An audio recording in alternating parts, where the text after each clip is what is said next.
Somewhere beneath the capital city of a conquered world, there is a mask that no one is looking for.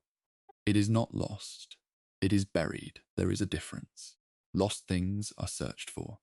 Lost things have people who remember them, who retrace steps, who file reports and check storage manifests and ask questions. The mask has none of that.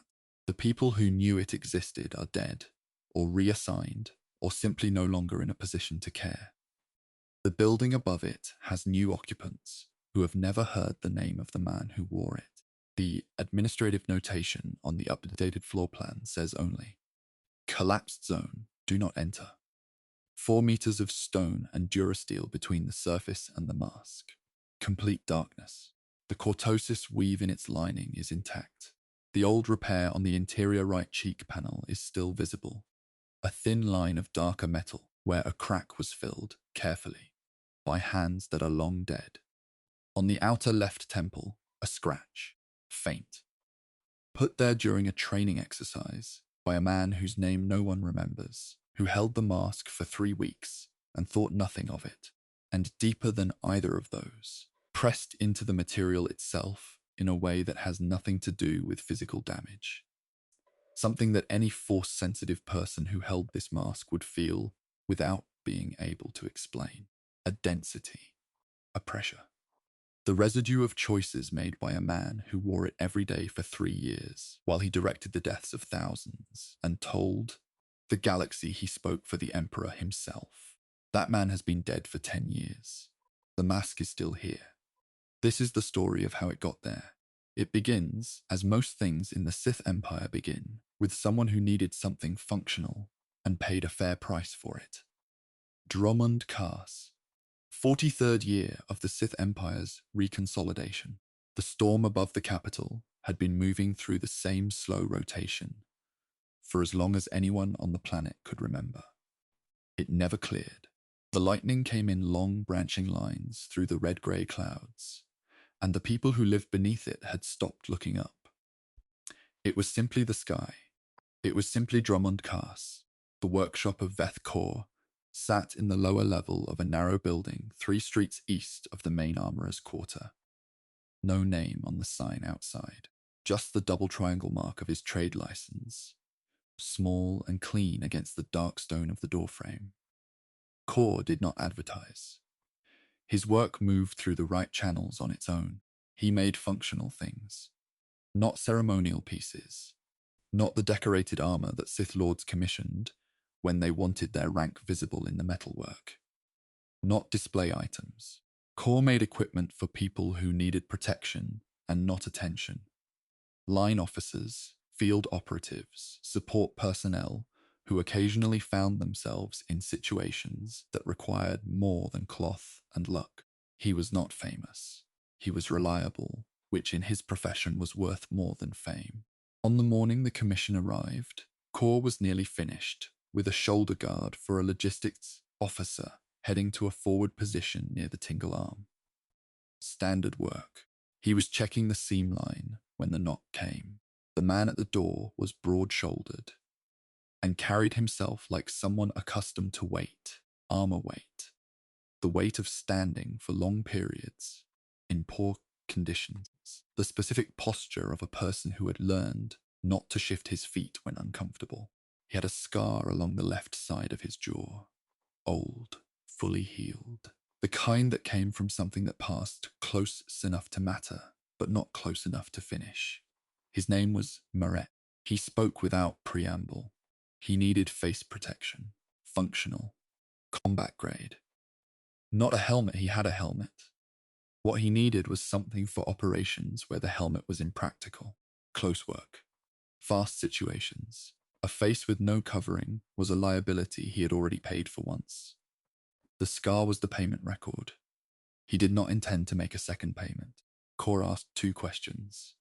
Was lightsaber contact a realistic possibility? Or was this for projectile and blade protection only? Maret said lightsaber contact was a realistic possibility. Kor quoted a price that reflected the cortosis weave requirement. Maret agreed without negotiating.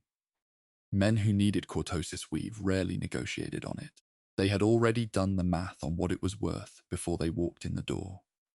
Kor took measurements. Width across the cheekbones, depth from forehead to chin, the precise placement of the eyes relative to the brow line. He worked with a caliper and a small notation pad, moving carefully and saying almost nothing. The process took 20 minutes. Maret stood still throughout without being asked to. He was the kind of person who understood that precision required stillness. When it was done, Maret left. Kor made a note in his commission log. Face mask, cortosis, lined, combat grade, 1 unit, and went back to the shoulder guard. He worked durasteel in layers. A primary outer shell for structural integrity, a secondary inner shell for impact distribution.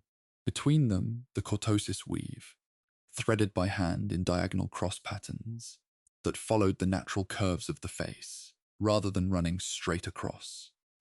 Straight cortosis was easier to work. Diagonal cortosis was more effective against angled contact, which was most contact in actual use. Kor had learned this in his second year of practice and had not deviated from it since. The vision strips required the most care. They were narrow horizontal channels, not open gaps, but precision-cut openings with a secondary debris guard behind them that blocked fragments while preserving sightlines. Getting the angle wrong by even a small margin produced a mask that worked against its wearer. Compressed peripheral vision, unreliable depth reading, the kind of small problem that became a fatal problem in close quarters. Kor cut them to Maret's specific measurements, at the exact angle that corresponded to his resting eye line. He finished on the 11th day. He held the completed mask under his workshop lamp and turned it slowly, pressing at the seam joins, running a thumb along the interior to confirm the cortosis weave lay flush with no gaps. The surface was dark grey, the natural colour of the durasteel alloy he used, untreated, unpolished. It would show wear quickly. That was not a flaw. It was not made to look new indefinitely. It was made to work. He stamped the inner lower rim with his merchant mark, the double triangle, small and clean, and packed the mask in a cloth-lined carry case. When Maret arrived, the transaction took less time than the measurement session. He examined the mask briefly, checked the vision strips by holding it up to the lamp, pressed his thumb along the interior weave. He paid. He left. Kor made a final note in the commission log, delivered, payment received, and moved on to the next item waiting on his workbench. He made 6 other pieces that same month. He would not remember this one specifically. The mask went to the Tingle arm with Maret, packed in the same carry case, in the same kit bag as his spare uniforms and his field rations, and the small folded photograph he kept in the inner left pocket of every bag he had ever carried, of 2 people standing in front of a building on a world that was not Dromund Kaas. Maret was a competent soldier, not exceptional, not the kind of officer whose name appeared in dispatches or whose tactics were studied later. He did his work correctly, followed orders that made sense and flagged orders that did not, kept his unit's casualty rate below the average for his sector, and went 12 years without dying, which in the border regions of the Tingle Arm during the Great Galactic War was its own kind of achievement. He wore the mask in the operations that required it, close engagements, boarding actions, the specific situations where a helmet was too slow to deploy, and a face with no covering was a face that could be cut. The mask went on in those moments and came off afterward. It lived in the kit bag between uses. Maret treated it the way he treated his boots. Necessary, unremarkable, his. The first years passed the way most years pass in a long war. Assignments rotated. Positions were taken and held, and occasionally lost and retaken. The border along the Tingle Arm moved in small increments in both directions, a slow grinding that consumed resources and personnel, and produced very little that either side would call decisive. Maret moved through it. The mask moved with him. In the 5th year of his ownership, A close-quarters engagement near a relay station on the edge of contested space produced the crack. The details were ordinary. A Republic boarding team, a corridor too narrow for proper formation, a confrontation that became a close-range exchange before either side had finished moving into position. Marrett took a blow to the right side of the face, from the butt of a weapon swung in a space too tight for anything better. The mask stopped the blow. The mask cracked, a hairline fracture along the interior right cheek panel, not through to the outer shell, not compromising the cortosis weave, but visible. Marrett had the crack repaired at a forward maintenance post 3 weeks later. The technician who did the repair used a slightly different alloy for the fill. Not wrong, just what was available in the field. The repair line was careful and held perfectly, but the color was a shade darker than the surrounding material. Anyone who looked at the interior right cheek panel in good light would see it. The mask continued. 7 more years, more border skirmishes, more boarding actions. The mask went on and came off and went back in the kit bag and came out again. It accumulated small surface marks, contact scratches, the gradual dulling of the outer shell that came from use in rough conditions. Nothing structural, nothing that affected its function. Marrett carried the photograph of the 2 people in front of the building through all of it.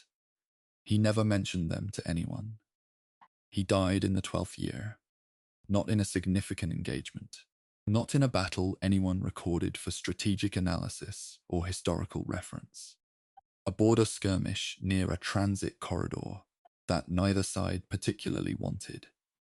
The kind of engagement that happened because 2 patrols occupied the same space at the same time, and neither one retreated. It was over in 11 minutes. Marrett did not survive it. The mask was in his kit bag, not on his face. He had not had time to put it on. When the engagement ended, the debris was what it always was. Equipment, personal effects. The ordinary accumulation of a life carried into the field. The mask lay among it, still packed in the carry case, in the kit bag, with the spare uniforms and the field rations. The photograph was still in the inner left pocket. The mask did not know any of this. It had no awareness of the stillness. It had no awareness of the 12 years that had just ended, or the hands that had carried it through them, or the crack on the interior right cheek panel with the slightly darker repair line, or the merchant stamp on the inner lower rim that still read clearly in good light. It was simply still. For the first time in 12 years, nothing was moving it. The red-grey light of a sky that was not Drummond Cars settled over the debris field. The storm, if there was one, passed without registering. The mask lay on the ground and waited, without knowing it was waiting, for whatever came next. The man who found it was not looking for it specifically. He moved through debris fields the way water moves through low ground, automatically, following the path of least resistance toward whatever had value. Border engagements left predictable residue. Weapons, armor, personal effects. Equipment that had belonged to someone who no longer required it. The salvager worked this residue professionally, with a licensed operation and a stamped crate system, and a ledger that recorded every item by category, condition, and estimated resale value. He had no name in any record that survived. His double triangle stamp did, pressed into the inner lower rims of recovered equipment across a decade of border work, a mark that meant. This passed through my hands. I assigned it a number. I moved it along. He found the carry case in the kit bag. The kit bag was partially buried under debris from the engagement. Not deeply, just enough that it had been overlooked in the immediate aftermath. He pulled it free, checked the contents in the systematic way he checked everything, and reached the carry case near the bottom. The mask inside was undamaged. The cortosis weave was intact. The vision strips were clean. The repair line on the interior right cheek panel was visible in the field light.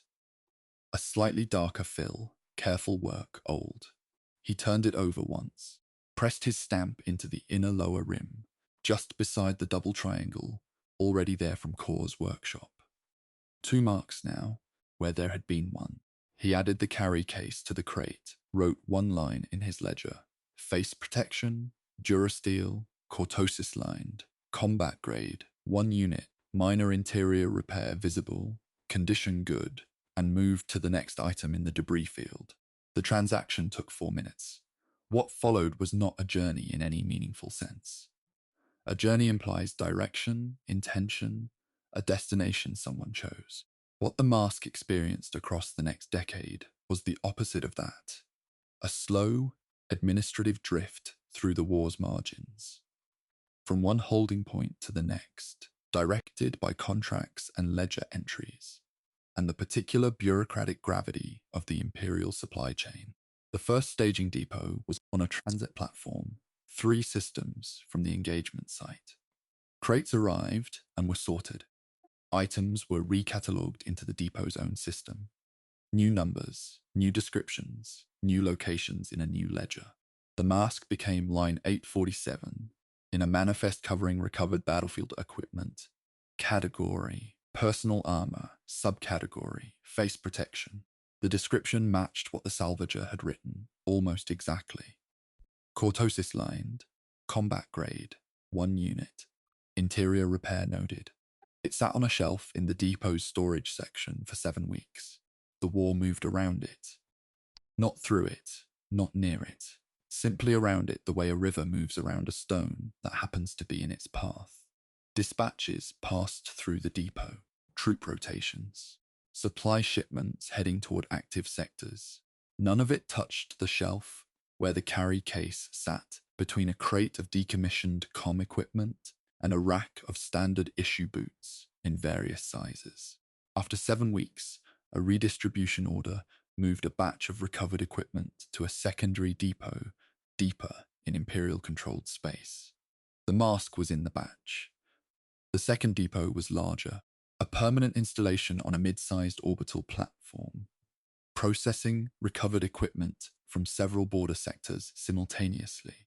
The volume of material moving through it was significant. The war in its 8th year was consuming and producing equipment at a rate that kept the redistribution system in constant motion.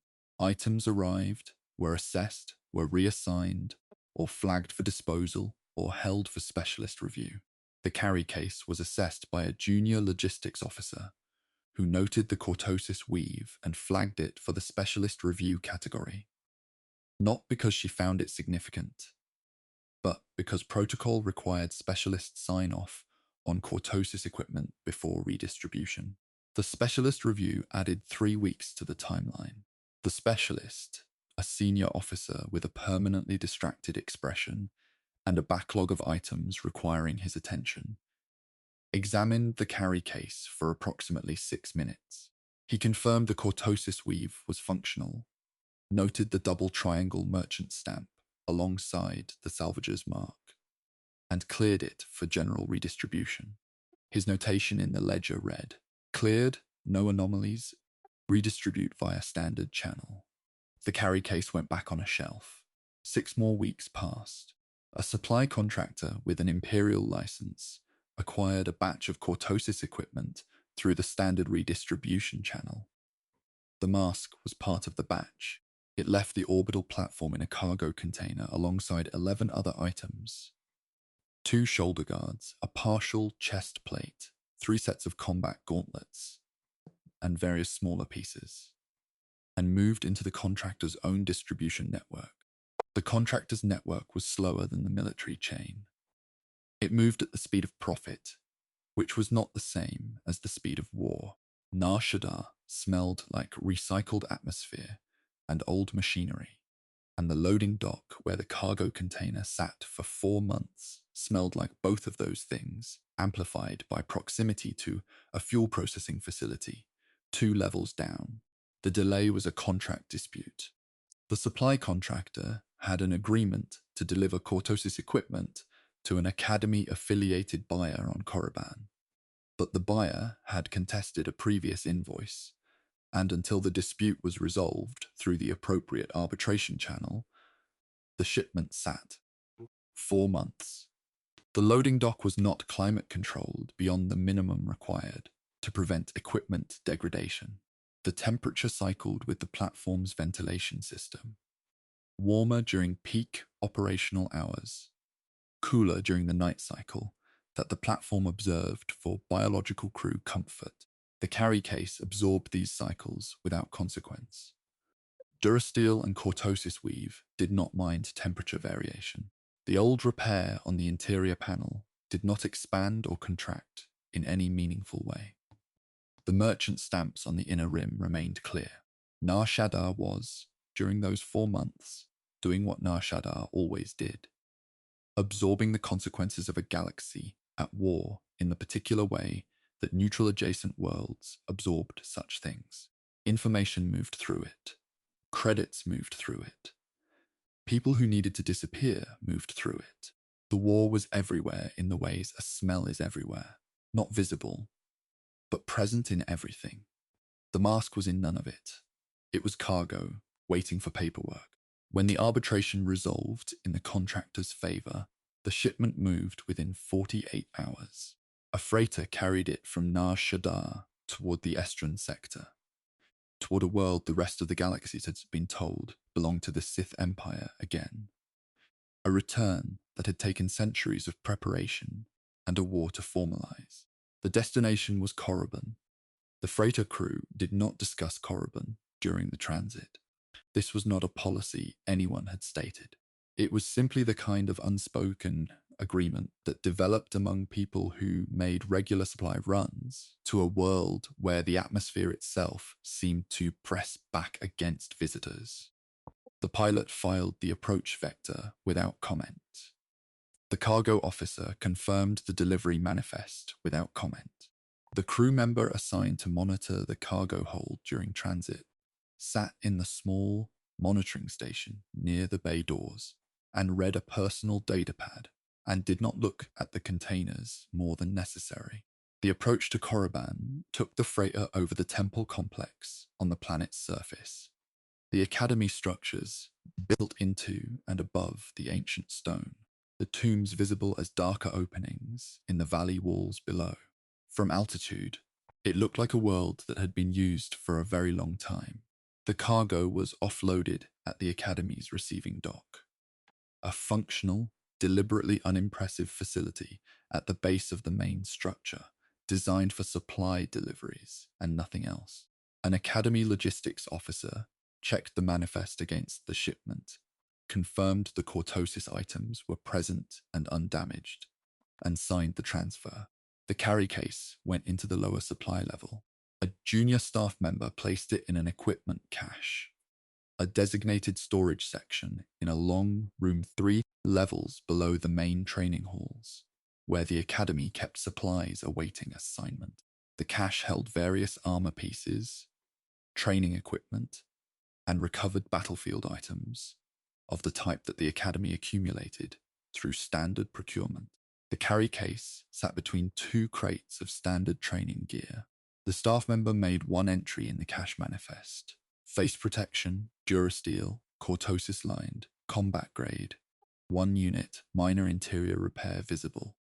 The same description the salvager had written, more or less, in a debris field 11 years earlier. The lower supply level of the Korriban Academy was not a place anyone spent time who did not have specific business there. The lighting ran at reduced capacity, enough to navigate, not enough to work comfortably. The air recyclers kept it dry and at a stable temperature. The stone walls were the original construction, older than the current academy structure, older than the resurgent empire, older than the treaty that had returned this world to Sith control. Above the supply level, training halls, classrooms, the daily operations of an institution producing the next generation of the Empire's force-sensitive personnel. The sounds of it filtered down faintly, footsteps on stone, the distant hum of equipment. Below, the tombs, not adjacent to them, not connected by any passage, but beneath the supply level, beneath the foundation stone, the valley's dead extended in every direction. Ancient constructions, sealed chambers, the accumulated centuries of Sith burial practice, on a world that had been used for that purpose longer than the current empire had existed. Whatever the tombs contained, whatever remained of the people interred in them, whatever the dark side had done to that material across millennia, it was present in the stone, pressed into it, settled into the foundation that the academy had been built upon. The mask had no awareness of any of this. It sat in the carry case, in the cache, in the lower supply level, between two crates of training gear. Above it, the living were being shaped into instruments of the dark side. Below it, those instruments from previous ages had long since become something the living did not fully understand. The carry case held a piece of worked metal that had spent 11 years moving through ledgers and loading docks and redistribution channels. It had arrived, without knowing it had arrived, at the one place in the galaxy where the Force saturated everything. The stone, the air, the foundation, the purpose of every room above and every chamber below. The Force pressed against the carry case with the same indifference the carry case received it. Neither registered the other. The supply level was quiet. The war continued somewhere above, somewhere beyond, somewhere that had nothing to do with this particular room on this particular world. The mask waited. Thalus had been at the academy for 19 years when he found it, not searching, not even particularly focused on what he was doing. The supply inventory was administrative work, the kind assigned to instructors who had accumulated enough seniority to be trusted with it, but not enough distinction to be exempted from it. He moved through the lower cache methodically, checking items against the manifest, making corrections where the recorded descriptions did not match the physical reality in front of him. He had done this 3 times before in his career. He expected to find nothing interesting. The carry case was near the back of the cache, behind 2 crates of standard training gear that had been there longer than anyone currently working in the facility. He almost passed it. The manifest listed its contents as face protection, durasteel, cortosis lined, combat grade, a description that suggested battlefield recovery equipment, not academy issue, probably awaiting assignment to a student or junior instructor who had requested upgraded protection. He opened it anyway. The piece inside was better than the description suggested. Thalus had 19 years of experience evaluating equipment, not as a specialist, that was not his role, but as someone who had spent nearly 2 decades watching acolytes train and occasionally bleed when their gear failed them. He understood the difference between adequate protection and well-made protection, the way anyone develops judgment about the tools they work around daily. The cortosis weave was immediately apparent to someone who knew what to look for. The slight added density in the interior panels, the diagonal threading pattern rather than straight line, the way the material caught the cache lighting at a slightly different angle than standard durasteel. This was not battlefield surplus assembled from the cheapest available components. Whoever had commissioned this piece had paid for quality. He examined the vision strips next. They were cut to specific measurements, not standard sizing, but fitted work calibrated to a particular individual's facial geometry. The angle of the channels was precise. There was no rough edge on the debris guards, no variance in the horizontal alignment. A craftsman had made these, working from exact specifications. On the inner lower rim, 2 stamps, a double triangle mark, a craftsman's license symbol, the kind used by independent armor makers throughout the Empire, and beside it a different stamp, less clean, the kind used by salvage operations. Thalus recognized the second type. He had processed recovered equipment before. This piece had come from a debris field somewhere, passed through a licensed recovery operation, and traveled through the redistribution chain to arrive in this cache. The old repair on the interior right cheek panel was visible in the light. A careful fill, slightly darker than the surrounding material, perfectly functional. He turned the piece over in his hands, set it down on the edge of the crate, looked at it for a moment. Then he took it from the cache and continued the inventory. Thalus was mildly force-sensitive. This was not a distinction that had served him particularly well. Enough sensitivity to feel the temperature change in a room when a powerful student entered. A slight pressure behind the eyes, a quality of awareness that was more than ordinary perception, but less than anything the Academy's selection criteria valued. Not enough to have been chosen for the Sith path. Not enough for the dark side to have marked him the way it marked those it genuinely wanted. What it had given him was a kind of environmental awareness that shaped how he taught. He could feel when an acolyte was genuinely terrified as opposed to performing terror. He could feel when a training space had been used for something significant. A quality in the air. A residual weight in the stone, not specific enough to identify, but present enough to notice. He had learned over 19 years not to mention this to colleagues. It was not the kind of sensitivity that earned respect in an institution that valued power. His role at the Academy was procedural. Assessment trials, curriculum management, the administrative scaffolding that kept the training process organized. He was good at this work in the way that methodical people are good at work that requires consistency. Not inspired, but reliable in a way that the institution needed and rarely acknowledged. The ritual of silence was the one element of his curriculum that was genuinely his own. He had designed it in his 7th year at the Academy, after watching 3 consecutive cohorts of acolytes develop a particular problem, an over-reliance on instruction, on being told what to do and how to respond, on the presence of an authority figure to orient themselves against. The Sith path required independent judgment.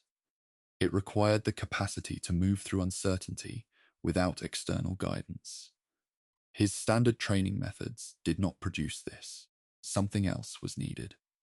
The solution he developed was simple. Once per academic cycle, near the end of the assessment period, he led a group of acolyte candidates through the tomb of Ajunta Pal at night. No instruction before the walk, no explanation of what they were expected to do or feel or demonstrate. No evaluation criteria stated in advance. The candidates were told only to follow the guide and remain silent. The guide, Thalus himself, wore a mask. This detail was the core of the ritual's design. A masked instructor removed the human element entirely. There was no face to read, no expression to interpret, no social cues to navigate. The candidates could not watch his eyes for reassurance or warning. They could not observe whether he seemed concerned or calm. There was only the figure moving ahead of them through darkness, leading them deeper into a place that had held the dark side for thousands of years. The silence was the lesson. What each candidate did with that silence, what they chose to feel, what they chose to suppress, what the dark side of Korriban pressed into them in the absence of instruction, was the actual assessment. Thalus never explained this afterward. He recorded only whether each candidate completed the walk, and made private notes on what he observed in their behavior. The notes informed his broader evaluation, but were not shared with the candidates or his colleagues. For 8 years, he had conducted the ritual with a standard issue training mask, functional, adequate, entirely anonymous. When he found the piece from the supply cache, he understood immediately that it was better suited to the purpose. The standard issue mask looked like what it was: institutional equipment, mass-produced, the kind of thing the Academy put on anyone who needed face protection during a training exercise. It communicated nothing except function. The recovered piece was different. It had weight that had nothing to do with its actual mass. The 2 marks on the inner rim, the old repair, the precise craftsmanship, these were the physical record of a history the candidates would not know, but might, at some level, sense. A face covering, that had lived in the world outside the academy. Something that had been out there and come back. He took it to his quarters and set it on his desk and looked at it for 3 evenings before deciding. Then he placed it in the carry case and moved it to the personal storage vault beneath his workspace. The next ritual of silence was 6 weeks away. The night of the trial was the same as all the previous nights at the same time of year are jeweled. Cold in the specific way that Korriban's nights were cold, the temperature dropping sharply after the sun fell below the valley walls. The stone that had absorbed heat all day, releasing it quickly into air that had nothing to hold it. 12 candidates assembled at the lower entrance of the academy structure at the designated time. They had been given no information beyond the assembly point and the instruction to bring nothing. Thalus arrived last, which was intentional. He was already wearing the piece from the cache. The candidates saw a figure in an instructor's robe with a featureless grey face. No expression readable. No eyes visible beyond the narrow horizontal strips. Several of them looked at the mask before looking away. One of them, a tall candidate near the back, stared for a moment longer than the others, then also looked away. Thalus made no sound. He turned and walked toward the valley. The candidates followed. The path to Ajunta Pal's tomb descended from the academy's lower exit through a cut in the valley wall, following a route that generations of Sith had used before it was formally designated as part of the academy's grounds. The stone underfoot was worn, not from recent use, but from accumulation. Enough feet across, enough centuries, leave a permanent impression on soft rock. At night, the valley had a quality that daytime did not produce. The darkness was not complete. The sky above Korriban was rarely fully clear, but starlight came through in the breaks between clouds, enough to see the valley walls as a darker mass against a slightly lighter sky. The tomb entrance, when it came into view, was a rectangular opening in the stone that looked less like an architectural feature and more like an absence. A place where material had been removed to create access to something the valley preferred to keep sealed.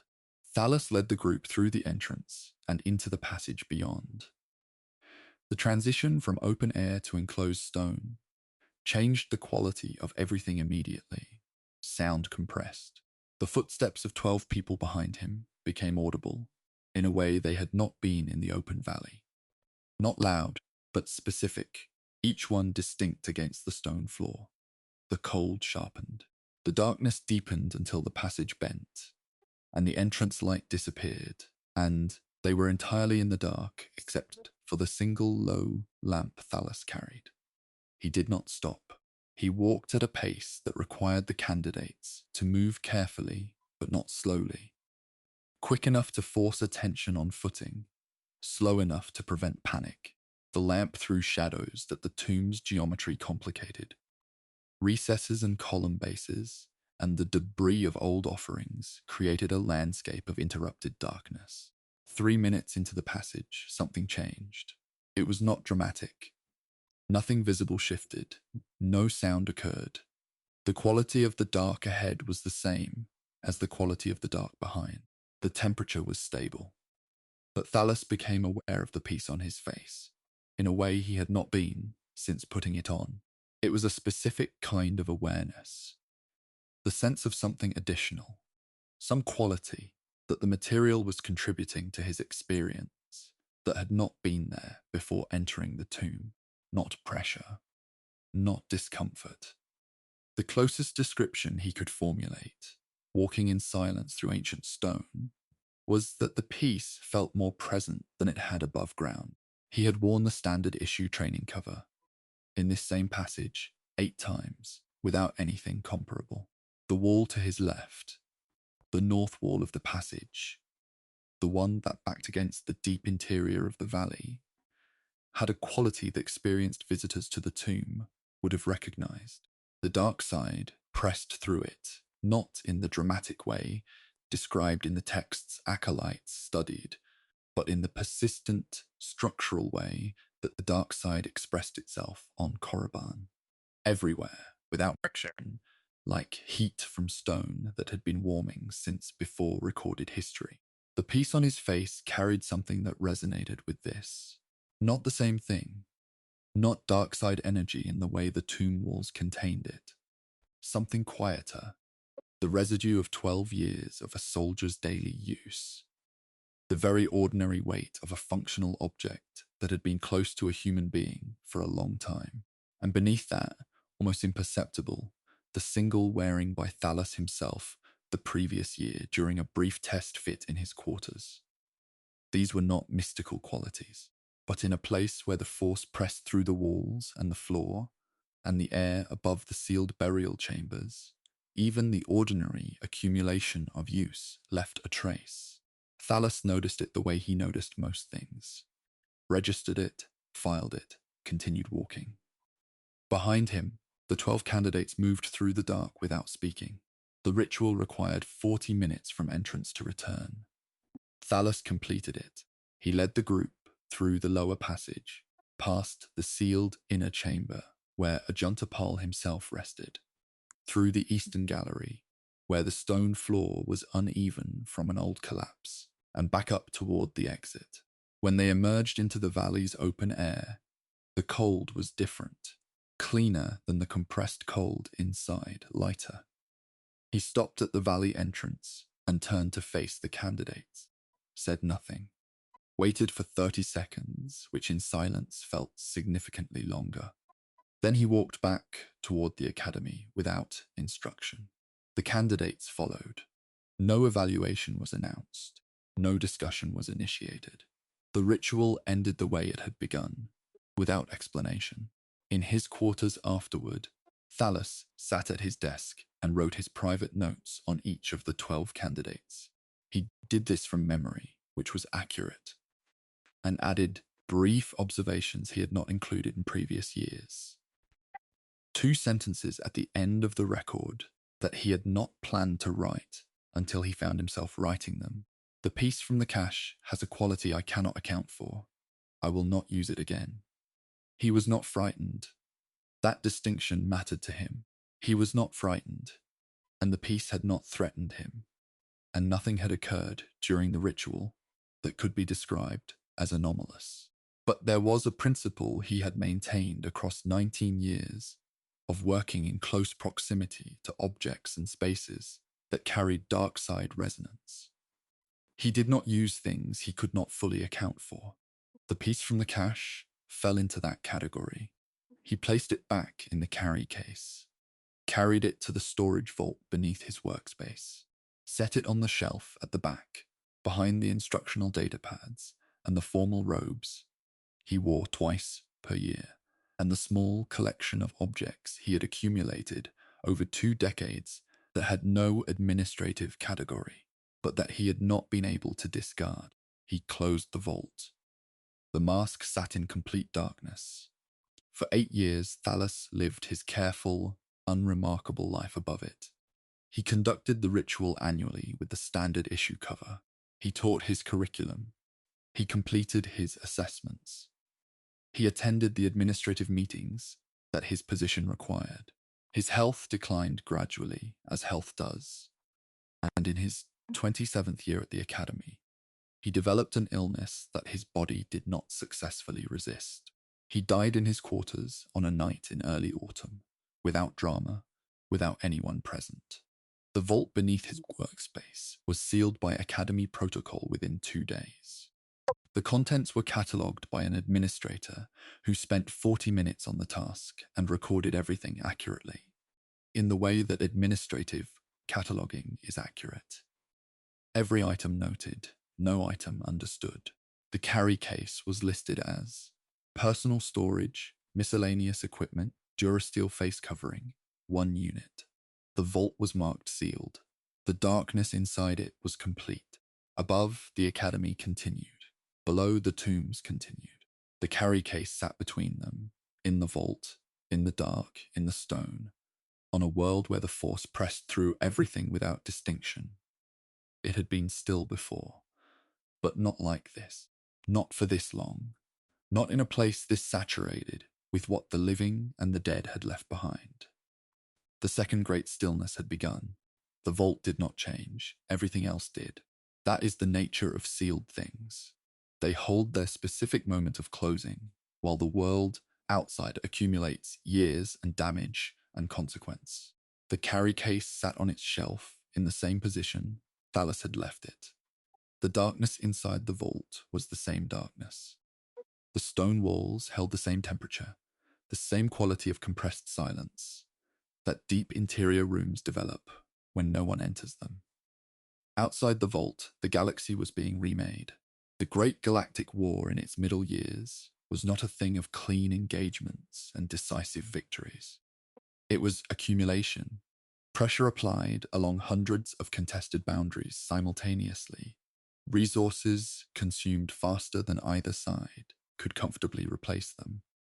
Populations on border worlds, learning to live inside the particular anxiety of territories that changed hands without warning. The Sith Empire pushed. The Galactic Republic held, gave ground, recovered, gave ground again. Neither side found the single point of collapse that would have made the conflict shorter. The Academy on Korriban fed this accumulation steadily. Each training cycle produced a cohort. Each cohort was assigned. The assignments went toward the active fronts. The Minos cluster, where Imperial forces had been grinding against Republic defensive lines for 3 years without decisive result. The approaches to Bothawi, where a long siege had settled into the kind of static contest that consumed personnel at a rate that required constant replacement. The outer systems, where smaller engagements happened too frequently and too quietly to appear in the historical record, but took lives with the same efficiency as the larger battles. The acolytes who trained in the halls above the vault went to these places. Some returned, many did not. The ones who returned carried what combat does to force-sensitive individuals, an intensification of their connection to the dark side that the Academy's curriculum had prepared them for theoretically, but that practical experience produced differently than any training simulation. They came back sharper in some ways, diminished in others, changed in ways that their instructors noted in assessments and filed and did not fully understand. New cohorts replaced them. The cycle continued. Below the training halls, below the administrative levels, below the supply caches and the maintenance corridors, the vault held its position in the stone. The sounds of the Academy above reached it as vibration rather than sound, not audible in the conventional sense, but present as a faint, rhythmic quality in the walls.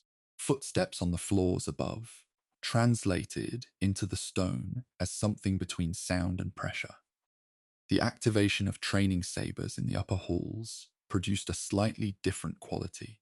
Heavy equipment moving through the receiving dock at the base of the structure left a low resonance that lasted several seconds before dissipating. The vault registered none of this. A sealed room does not register what happens outside it. The carry case on the shelf did not shift. The darkness did not change quality. The old repair line on the interior panel remained exactly as it had been when Thalus closed the door. A slightly darker fill against the grey of the surrounding material, careful and permanent. But the stone itself was changing. Not structurally, not in any way that would appear in an engineering assessment or be noticed by anyone walking through the corridors.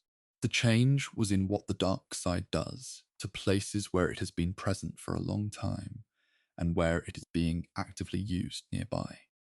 A slow saturation, the way moisture works into stone over decades, invisible until the stone itself has become different from what it was. Korriban had been a dark side world for thousands of years before the Academy existed. The tombs below the valley floor held accumulated centuries of that saturation. The ancient Sith who had been interred there had contributed to it. Their deaths, their power, their presence compressed into the stone and soil over millennia. The Academy had been built above this, not by accident, but by intention. drawing on what the world itself offered to the training process. During the war years, the saturation deepened, not from the tombs. Those were static, their contribution long since settled into the geological layer. The deepening came from above, from the cohorts trained in proximity to ancient dark side power, who then went to battle and died with that training active in them. Their last moments feeding back into the Force in ways that eventually returned to the places where they had been shaped. From the instructors who spent decades in daily contact with the dark side in an educational context, not wielding it dramatically, but present with it constantly, which produced its own particular kind of residue. From the war itself, which was being fought in the Force as much as in physical space, and which left marks on the galaxy's Force landscape that took generations to fully absorb. The vault sat in stone that was growing heavier, not in any way the carry case could register, but heavier nonetheless. In the war's 14th year, a campaign near the Minos cluster produced a result that the Empire's strategic command had not expected. A Republic defensive line that had held for 2 years collapsed over the course of 11 days. The collapse was the result of coordinated pressure from 3 directions simultaneously, a tactical execution that required precise timing across forces that were not in direct communication with each other. The officer responsible for coordinating the timing was a Sith Lord, whose name passed through the dispatches that arrived at the Academy that month. Darth Malgus. The name meant nothing to the Vault. The dispatches arrived, were read by the relevant administrators, were filed in the Academy's record system. The campaign they described was significant enough to be referenced in training lectures for the next several months. Used as a case study in coordinated pressure tactics, acolytes in the upper halls absorbed this analysis and carried it with them to their own eventual postings. None of them descended to the level where the vault sat. The name Darth Malgus did not reach the sealed room, nor did Darth Angral, whose operations along the Republic's supply lines during the same period were producing a different kind of result. Slower, less dramatic, but cumulatively significant. Nor the Emperor himself, who directed the war from a remove that kept his personal involvement unconfirmed by Republic intelligence for decades. These were the figures shaping the conflict. They moved through it at enormous scale, making decisions that affected millions of lives across hundreds of worlds. None of them knew a carry case existed in a sealed vault beneath the Korriban Academy. This was not remarkable. The galaxy contains an incalculable number of sealed rooms holding objects that enormous historical figures never encounter. The remarkable thing is not the separation. It is the accumulation of history that both sides of the separation carry independently. Bothawi fell in the war's 16th year. The siege that had consumed resources and personnel for so long finally reached its conclusion through a combination of factors that military historians would debate for generations. The attrition of the defending forces, a supply failure on the Republic side, a final assault coordinated with unusual precision. The world changed hands. At the Academy, the news arrived and was absorbed with the particular quality of response that institutions develop toward events they expected but could not accelerate. A release of tension that had been held so long it had become structural. The training cycles continued without interruption. The curriculum did not change. The cohorts still assembled and were assessed and were assigned to postings. But something shifted in the atmosphere of the place. A sense, not stated and not examined, that the war had moved into a different phase. That what had been a long grinding contest was approaching something. Not necessarily an end, but a different kind of moment. The vault registered none of this atmospheric shift. The carry case sat in the dark. The war ended in its 19th year, and it ended in a way that neither side had expected.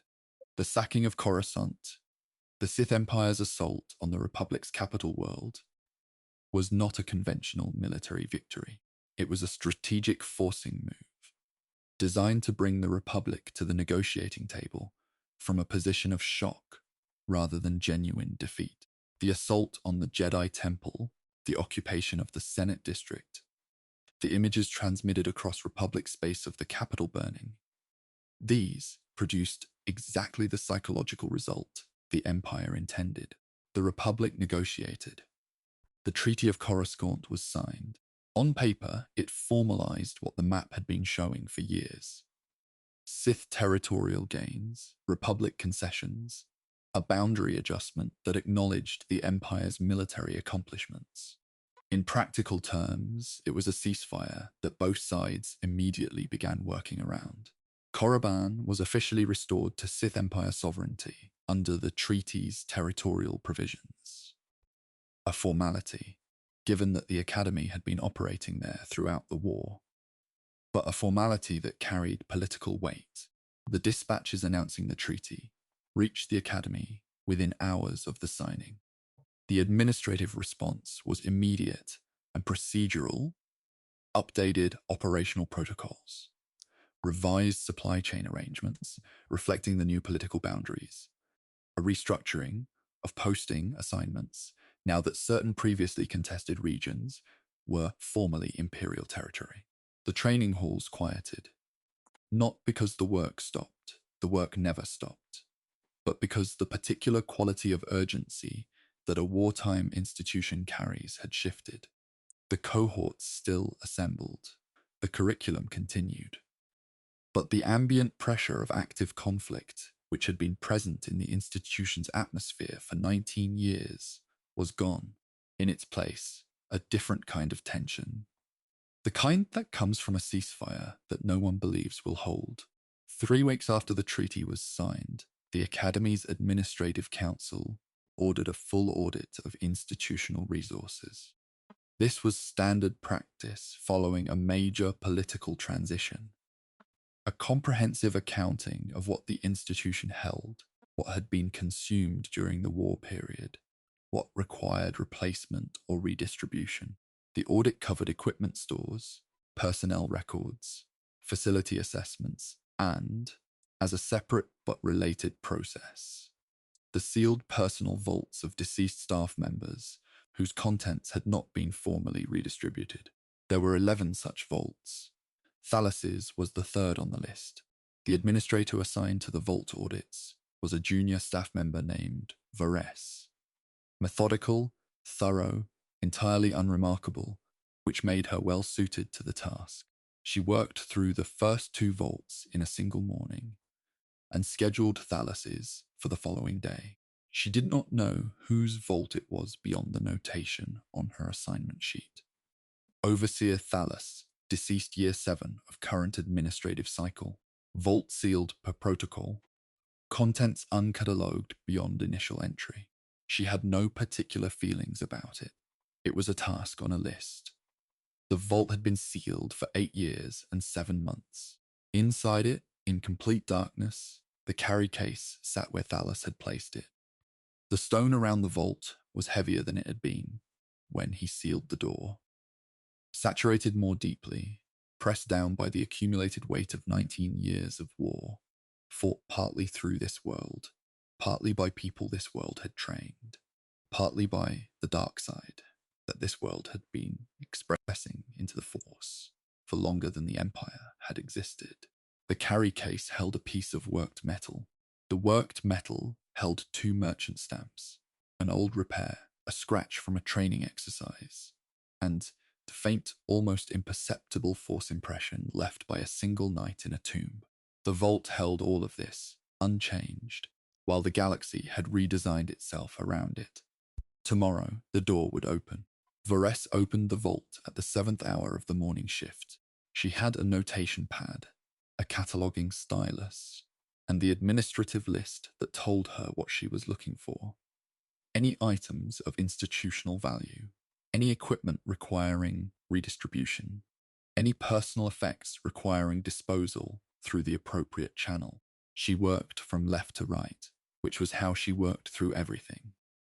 The vault was not large, A single shelf unit along the back wall, a narrow floor space, a low ceiling that made the room feel compressed even by storage standards. The lighting strip activated automatically when the door opened. A pale, functional illumination that made everything inside look slightly flatter than it was. Thalus had been a methodical man, and his storage reflected this. Items were grouped by type. Instructional datapads in a stack on the left, secured with a strap to prevent shifting. Formal robes folded with precision and placed in a flat storage box in the center section. A smaller collection of objects on the right. Pieces that did not belong to any obvious category. The accumulated miscellany of a long career spent in close proximity to Sith artifacts and training equipment. Varas worked through the datapads first. 19 of them. Course materials, assessment records, curriculum notes spanning approximately 20 years. She checked each one against the institutional format and determined that 14 held content potentially relevant to current curriculum. These she set aside for transfer to the Academy's instructional archive. The remaining 5 contained personal notes of no institutional value. These went into the disposal category. The formal robes were straightforward. 2 sets, both in good condition, both in the standard overseer cut. Redistribution to the general clothing store. The miscellaneous objects took longer. Several small Sith artifacts, the kind that accumulated in an instructor's possession over decades of working near the tombs and the training spaces where such things occasionally surfaced. None of them were significant. Varas was not a specialist in artifact assessment, but she had processed enough of these audits to recognize the difference between an object that required specialist review and one that was simply old and proximate to dark side history. These were the latter. She catalogued them as minor artifacts, Academy provenance, transfer to general collection. Then the carry case. She opened it, examined the contents, turned the piece over once in her hands. On her notation pad, she wrote, Durasteel battlefield mask, cortosis lined, Academy equipment provenance, prior use unknown, condition good, minor interior repair visible. She placed it back in the carry case and added it to the redistribution pile. The entire process had taken 40 minutes. Thalus's vault was cleared, catalogued, and marked for reassignment. Varas moved to the next vault on her list. The general storage room was 3 levels below the main training halls. It was longer than it was wide. A rectangular space with a low ceiling that followed the natural contour of the stone above it, which meant the ceiling height varied slightly along the length of the room. The lighting ran along the upper edges in a continuous strip that provided even but uninspiring illumination. The floor was the same compressed stone as the corridors outside, worn smooth in the central path from years of foot traffic moving between the entrance and the back racks. Equipment racks lined both long walls. The racks held the institutional equivalent of everything that had not been discarded and had not been actively assigned. Decommissioned training gear in various states of wear, recovered equipment awaiting redistribution, personal effects from deceased staff members that had cleared the audit process without finding a specific destination. There was a particular quality to rooms like this in large institutions. The accumulation of things that no one had decided about yet, held in a kind of administrative suspension between use and disposal. The carry case was placed on a rack in the room's middle section. A staff member doing the transfer noted its location in the general storage manifest, with the same description Varas had used, added a location code, and moved on to the next item. The carry case sat between a rack of decommissioned training sabers, awaiting parts assessment, and a crate of standard issue boots in sizes that had not been requested recently. The door closed. 10 years is a long time to be still. Not for stone. Not for the deep geological patience of a world like Korriban. where the relevant time frame was measured in millennia and a decade registered as nothing. But for objects that had been carried and used and moved and catalogued and carried again, objects that had spent their existence in the company of human activity, 10 years of stillness had a specific texture. The carry case did not experience this texture, but the room did, in the way that rooms used infrequently develop a character distinct from rooms in constant use. The air recyclers maintained atmosphere at minimum viable parameters.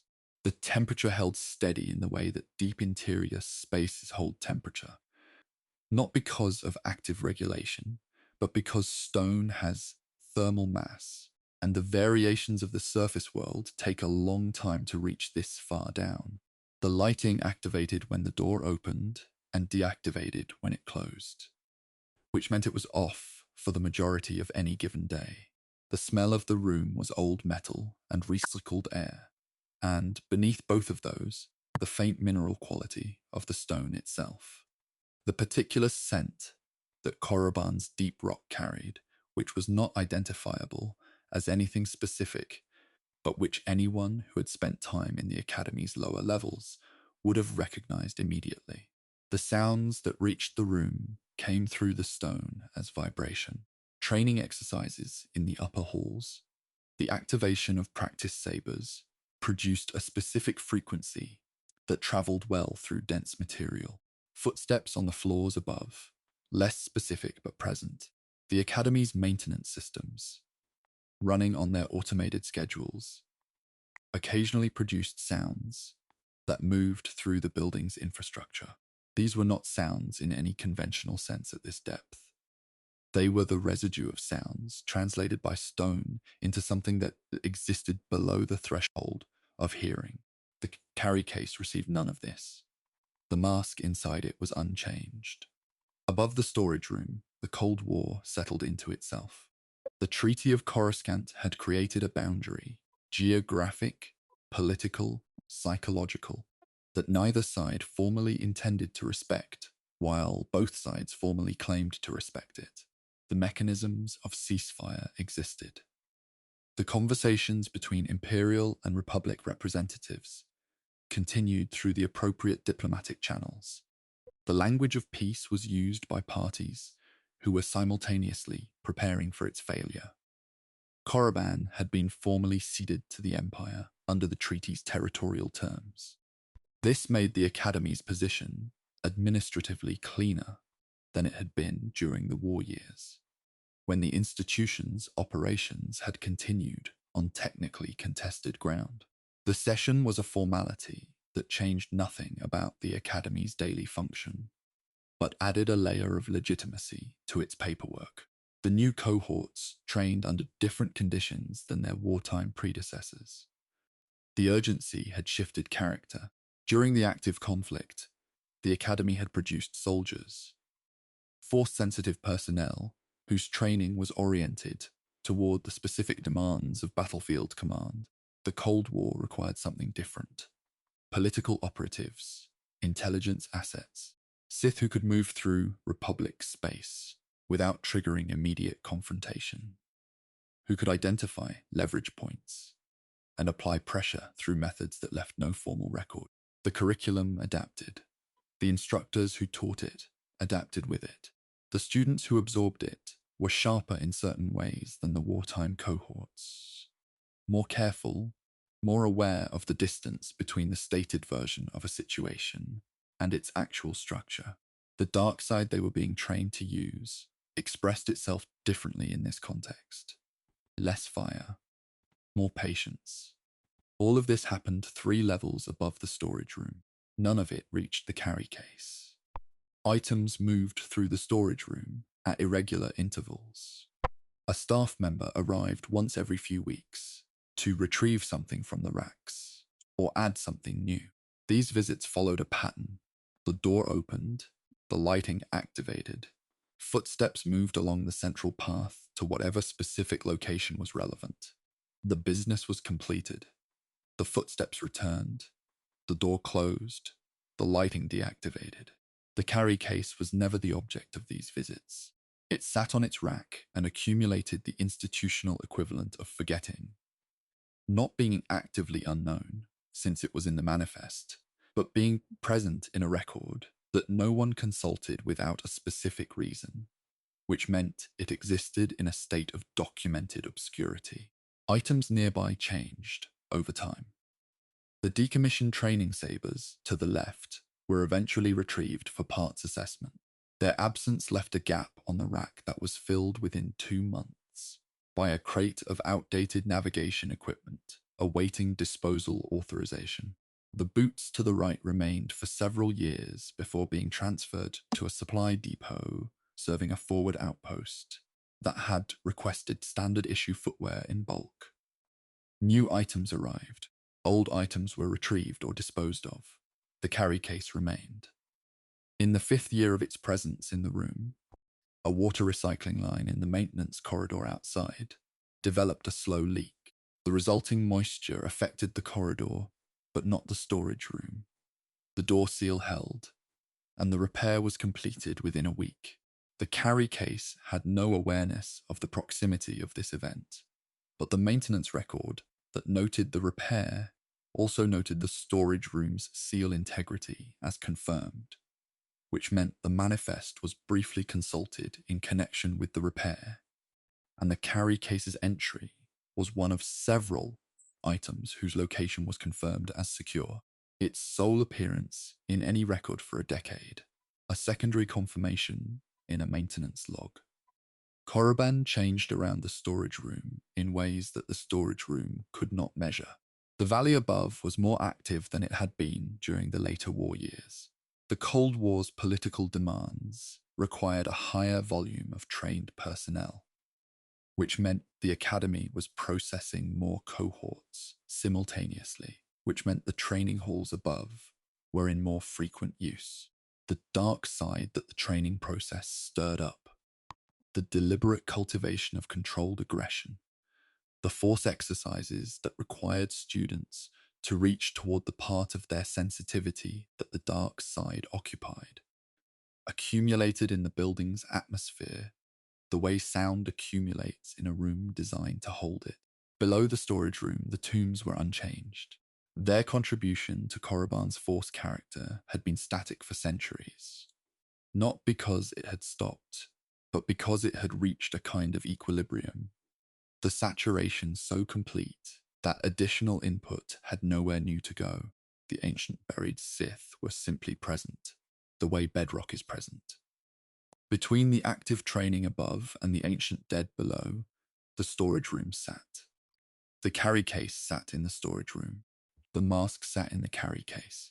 The force that pressed through everything on this world pressed through the storage room without differentiation, not targeting the mask, not influenced by it, simply present in the stone and the air and the specific quality of darkness that the room held when the door was closed and the lighting was off. If anyone force sensitive had entered the room and stood quietly for long enough, they would have felt the ordinary resonance of Korriban's deep saturation, and possibly, at the lower edge of perception, requiring deliberate attention, the faint impression that the carry case held something that had been on this world before, that had been in a place where the dark side was concentrated, that carried the ghost of that single night, in the way cloth sometimes holds a smell long after the source is gone.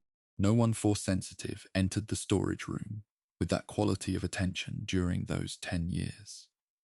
The room was not a place people came to feel things. It was a place people came to retrieve boots and decommissioned equipment. In the 9th year, a new overseer was assigned to manage the academy's lower-level supply operations. He reorganized the storage room in his first month, a comprehensive reordering that moved items by category and access frequency, cleared several racks of material that had been waiting for disposal authorization, and finally received it and produced an updated manifest that corrected several errors in the existing records. He found the carry case during this reorganization, opened it, examined the mask briefly, confirmed it matched its manifest entry, closed it, and placed it on the rack he had designated for recovered battlefield equipment awaiting Academy assignment. He updated its manifest entry. Durasteel battlefield mask, cortosis lined, condition confirmed good, location updated to Rack 7, Section C. That was the extent of his interaction with it. The reorganization took 2 weeks. When it was complete, the storage room was neater than it had been in years. The overseer filed his updated manifest and moved on to other aspects of his new role. The carry case sat on Rack 7, Section C. In its new position, it was slightly closer to the door than before. The rack it now occupied was in the room's front third rather than the middle. The lighting strip above this section of the room had a slightly different quality than the strip above the previous location, marginally brighter, the result of a newer installation replacing a section that had degraded. None of this was significant. By the 10th year, it was approximately 3,643 BBY. The Cold War had been grinding along its uneasy course for a decade. The treaty held in the formal sense no open warfare between the two major powers, while the mechanisms of conflict continued in every other available form. Intelligence operations, political manipulation, proxy engagements in contested regions that both sides described as unrelated to the central relationship. The Academy continued producing what the Cold War required, but in recent months, something had changed in the frequency of a particular kind of visitor. A Sith Lord of considerable standing had been coming to Korriban with unusual regularity. Not the standard inspection visits that senior figures occasionally conducted. Those were announced in advance, followed predictable protocols, and were over within a day. This was different. Extended stays, private meetings with senior instructors, long hours spent in the assessment areas, watching acolytes train without commentary. Word moved through the institution the way word always moves through institutions with hierarchical structures, not officially, but comprehensively.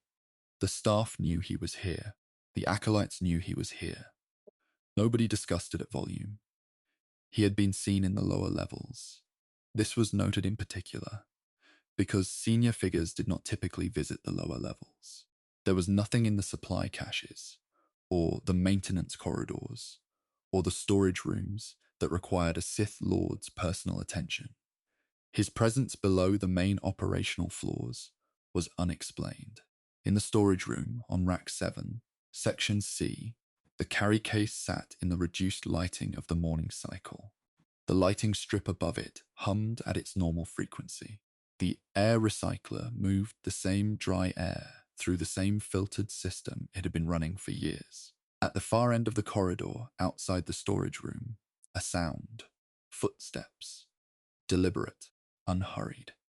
The specific cadence of someone who knew where they were going and had decided there was no reason to arrive quickly. The footsteps stopped. At the end of the corridor, the storage room door opened. The door that opened was not opened by the person the previous chapter suggested. That figure, the deliberate footsteps, the unhurried cadence of someone with a destination, passed the storage room entirely. The door at the end of the corridor led to 2 locations. The storage room was on the left. A secondary maintenance access point was on the right. The footsteps turned right, continued briefly, and faded into the maintenance corridor beyond. The storage room door did not open that morning. It opened 4 days later, and the person who opened it was 23 years old, carrying an authorized retrieval slip and looking for something entirely different. Breck was not remarkable. This is not a criticism. Unremarkable people constitute the majority of any institution's population, and they are the reason institutions function. The careful ones, the methodical ones, the people who follow procedure correctly and complete assigned tasks on time and do not create complications that require senior attention. The Academy produced extraordinary force users in its upper percentile.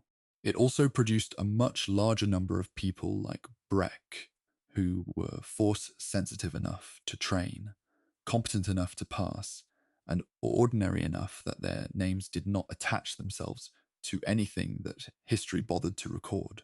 He was 23. His final assessment period had been running for 6 weeks. The assessment structure for senior acolytes was cumulative.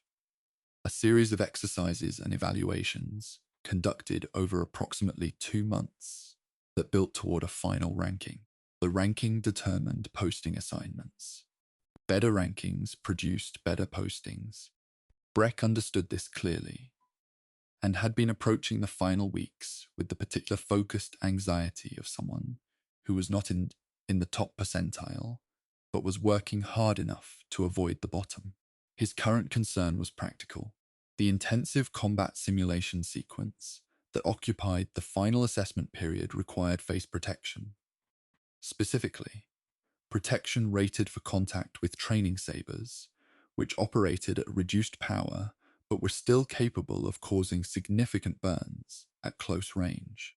His assigned equipment set included a standard issue training helmet, which was adequate for the simulations, but was also heavy, and had a restricted field of vision that disadvantaged him in the close quarters exercises.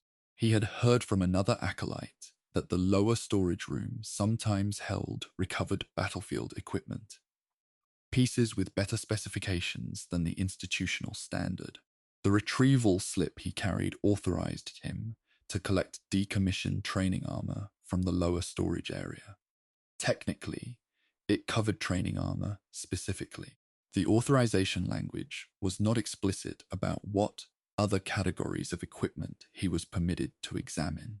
Breck was not the type to examine authorization language closely when he needed something. He descended to the lower level, found the storage room, and went in. The room was exactly what the other acolyte had described. A long, low-ceilinged space with racks along both walls, holding the accumulated equipment of an institution that had been running for decades. The lighting was adequate. The air had the specific quality of rooms that were visited infrequently. Not stale, exactly, but settled. The way air becomes when it has not been disturbed by regular human presence. He moved along the racks systematically. The training armor he was officially looking for turned out to be on the third rack.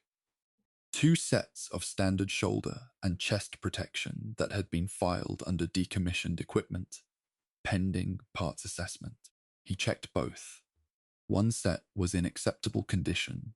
The other had a crack in the chest piece that made it unsuitable. He set the acceptable set aside. Then he continued along the racks, because he was there, and the authorization slip was in his hand, and the room held more than he had come for. The carry case was on rack 7, section C.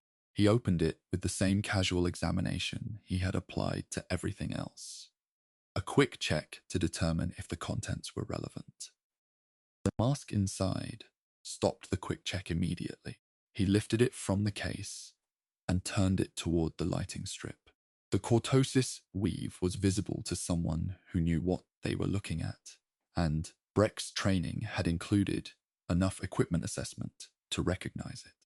The diagonal threading pattern in the interior panels, the specific density of the lining. This was not standard issue material. This was commissioned work, the kind that cost significantly more than institutional procurement budgets typically covered. He checked the vision strips. Precise, individually fitted, not standard sizing. The horizontal channels were clean and correctly angled, the debris guards intact. He held the piece up and looked through the strips at the lighting strip above. The sightline was clear and correctly positioned. On the inner lower rim, 2 stamps. He recognized the double triangle format as a craftsman's license mark, without knowing who specifically. The second stamp beside it he identified as salvage operation style. This piece had come from a debris field at some point and moved through the redistribution system to arrive here. The repair on the interior right cheek panel was visible, a darker fill, careful, old. He placed the piece against his face. It fit, not perfectly.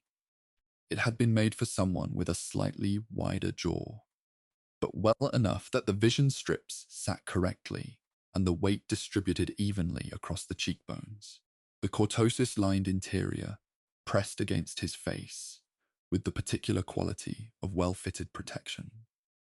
Present without being uncomfortable, the kind of fit that disappears after the first few minutes of wear. He stood in the storage room with the piece against his face for approximately 30 seconds. Then he placed it in the carry case, picked up the training armor he had come for, and left the room. The retrieval slip in his pocket-covered training armor. The carry case under his arm was not training armor. Breck was not the type to complicate his own life over authorization language, but he was also not the type to create formal complications. He made a note in his personal log that he had borrowed a piece from Section C of the lower storage, intending to return it before his posting assignment. He left no formal record of the removal. 3 weeks. They passed the way the final weeks of any intensive training period pass, in the compressed tunnel vision rhythm of people who are being assessed continuously and know it. Meals happened because the body required them. Sleep happened because the training schedule demanded it. The space between scheduled exercises was occupied by preparation for the next one. Breck wore the piece in every combat simulation that required face protection. The first time he put it on in an actual exercise. Not a storage room examination, but a live simulation against a training partner who was actively trying to score points against him. He noticed the quality the other acolyte had described about good armor. It disappeared. The standard issue helmet had always been present on his face, in a way that was slightly distracting. A weight that reminded him of its existence during movement, a peripheral restriction that required constant adjustment. The recovered piece was different. After the first few minutes, it was simply part of his face. This was good equipment. That was the complete extent of his assessment. In the second week, during a particularly fast exchange in the close quarters simulation, a training blade caught the outer left temple panel at an angle, glancing contact. Not direct, not enough to trigger the blade's safety shutoff, but enough to leave a mark. A shallow scratch across the outer left temple, barely visible unless the piece was examined in direct light. Breck checked the panel after the exercise. The scratch was there. Superficial. No structural damage, no effect on function. He ran a thumb across it and moved on. The cortosis weave absorbed 2 direct contacts during the same week. Moments where a training blade came in fast and flat against the cheek panels in a way that would have burned exposed skin. Both times, the blade slid rather than connecting fully. Both times, Breck continued without interruption. He was grateful for this in the way that practical people are grateful for equipment that does its job, briefly, specifically, without ceremony. In the evenings, when the day's exercises were finished and the assessment schedule had released him until the following morning, Breck kept the carry case in the canvas bag he used for personal equipment. The bag sat beside his bunk. The carry case was inside it, closed. He was aware of the piece even when it was not on his face. This was not a dramatic awareness. Nothing communicated itself to him through the canvas and the durasteel. No force impression pressed against his ordinary force sensitivity in a way he could identify. It was simpler than that. The awareness of something nearby that had a quality he could not fully categorize. He had handled enough equipment in his training years to know that most pieces were simply pieces. Tools. Functional objects that existed in the same relationship to force sensitivity as furniture and boots. Present, physical, entirely neutral. Some objects were different, not dark side artifacts, not anything that required reporting or specialist assessment. Simply objects that had been in close proximity to significant force use for long enough to carry something. A residual quality, Not power, not intent, simply presence. The recovered piece had something like that.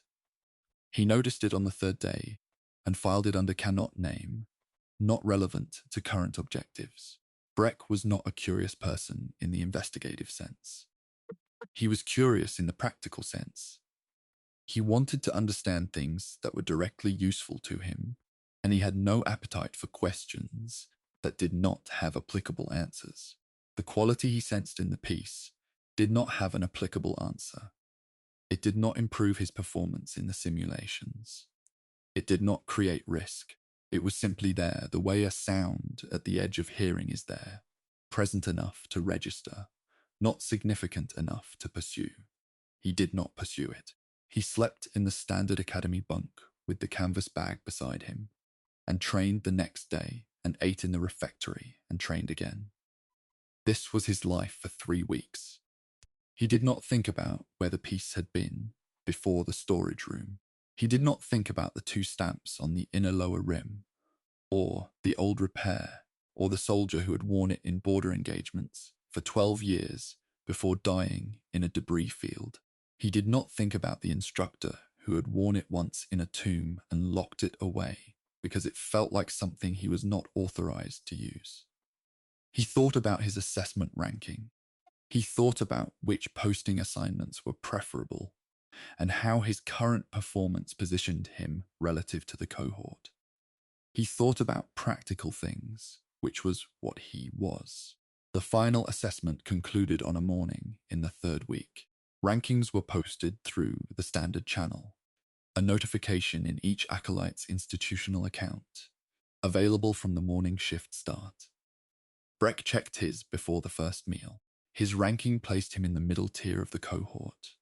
Not exceptional, not poor.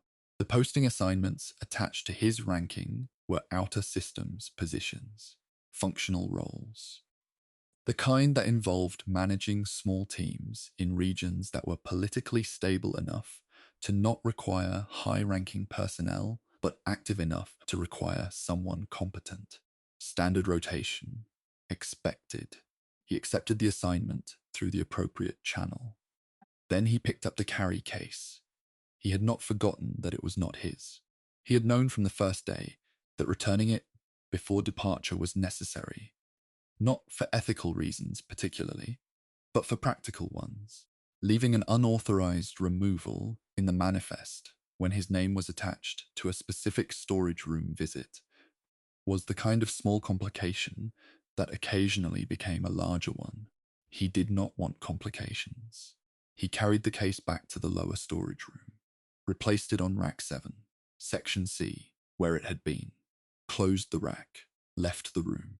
He filed no record of the return, which meant the removal also went unrecorded, which meant the manifest showed no gap. The case had simply been present, then briefly absent without record, then present again. The new entry on the piece's physical history. A scratch on the outer left temple panel, barely visible unless examined in direct light. Breck left Korriban within the week. His transport departed from the Academy's lower dock in the early morning, before the first training period began. He carried his kit bag, his personal effects, and the canvas bag that no longer held the carry case. The other items in the bag had shifted to fill the space where it had been. He did not look back at the Academy as the transport lifted. There was nothing particular to look at. He had spent 2 years there. It had been what it needed to be. A place of training, of assessment, of the specific social dynamics of an institution that ran on hierarchy and competition. He was done with it. His posting was elsewhere. He was posted to 3 consecutive outer systems assignments over the following 14 years. The first was a monitoring station near the edge of contested space. 2 years quiet, the kind of posting that required attention without providing incident. The second was a logistics coordination role for a mid-sized Imperial installation. 3 years, more complex. The work requiring the organizational capacity that his training had developed in him. The third was a field assessment position in a region that the Cold War's intelligence operations had flagged for political instability. He died in the 14th year, in an incident connected to the third posting. The details are not relevant to this account. He was 37 years old. He had been competent throughout. He had done his work correctly. He had not created significant complications and had resolved several that others had created. He was not famous for any of it. He never thought about the recovered piece again, not because it had been forgettable. It had been the best equipment he had used during his academy years, and he had been genuinely grateful for the cortosis protection twice in 1 week. But gratitude for functional equipment does not typically generate lasting memory. The piece had done its job. His training had continued. The posting had come. The carry case had gone back on the rack. That was the complete shape of his connection to it. 14 years in the outer systems, and not once did the piece occur to him. On rack 7, section C, the carry case held its position. The scratch on the outer left temple panel was there for anyone who looked. A shallow mark, the geometry of a training blade, that had caught the surface at an angle rather than straight on. It was the 5th physical mark the piece carried. The hairline crack repair on the interior right panel, the craftsman's stamp, the salvager's stamp, the faint force impression from the tomb knight, and now this. 4 days after Breck's transport left the dock, the storage room door opened again. The footsteps this time were different from Breck's. Heavier, deliberately paced, the cadence of someone who had decided before descending that there was no reason to move quickly, and was applying that decision to every step. The lighting strip activated. The figure that entered moved along the racks without the scanning quality of someone searching. The movement had the directional certainty of someone who had already identified what they were looking for and knew approximately where it was. The carry case on rack 7, section C. The figure stopped in front of it, picked it up, opened it. In the light of the storage rooms and functional illumination strip, a broad pair of hands turned the piece, with the attention of someone who assessed tools for utility and had been doing so for a very long time. The hands that lifted the carry case from rack 7 were broad and deliberate. No hesitation in the grip. No preliminary examination of the shelf around it. The figure had moved through the storage room with the focused economy of someone who had already decided, and the decision expressed itself in how he picked things up, completely without reservation, as though the act of touching something was itself a form of ownership. Darth Baras set the carry case on the nearest flat surface and opened it. He examined the piece the way he examined everything. Not quickly, not slowly, but with the specific quality of attention that comes from decades of evaluating tools for utility. The cortosis weave registered immediately. He pressed 2 fingers against the interior lining to confirm the diagonal threading pattern, which was the mark of a craftsman who had prioritized effectiveness over efficiency. His own armor had cortosis elements. He knew the difference between adequate and well-made. The vision strips he checked by holding the piece toward the lighting strip above. Precise. Individual fitting, not standard sizing. Someone had been measured for this specifically. He turned it over. The 2 stamps on the inner lower rim. Craftsman's mark, salvager's operation. The old repair on the interior right cheek panel. Slightly darker fill. Careful and permanent. The scratch on the outer left temple, shallow, recent enough to still be clean-edged rather than worn smooth. He placed it against his face.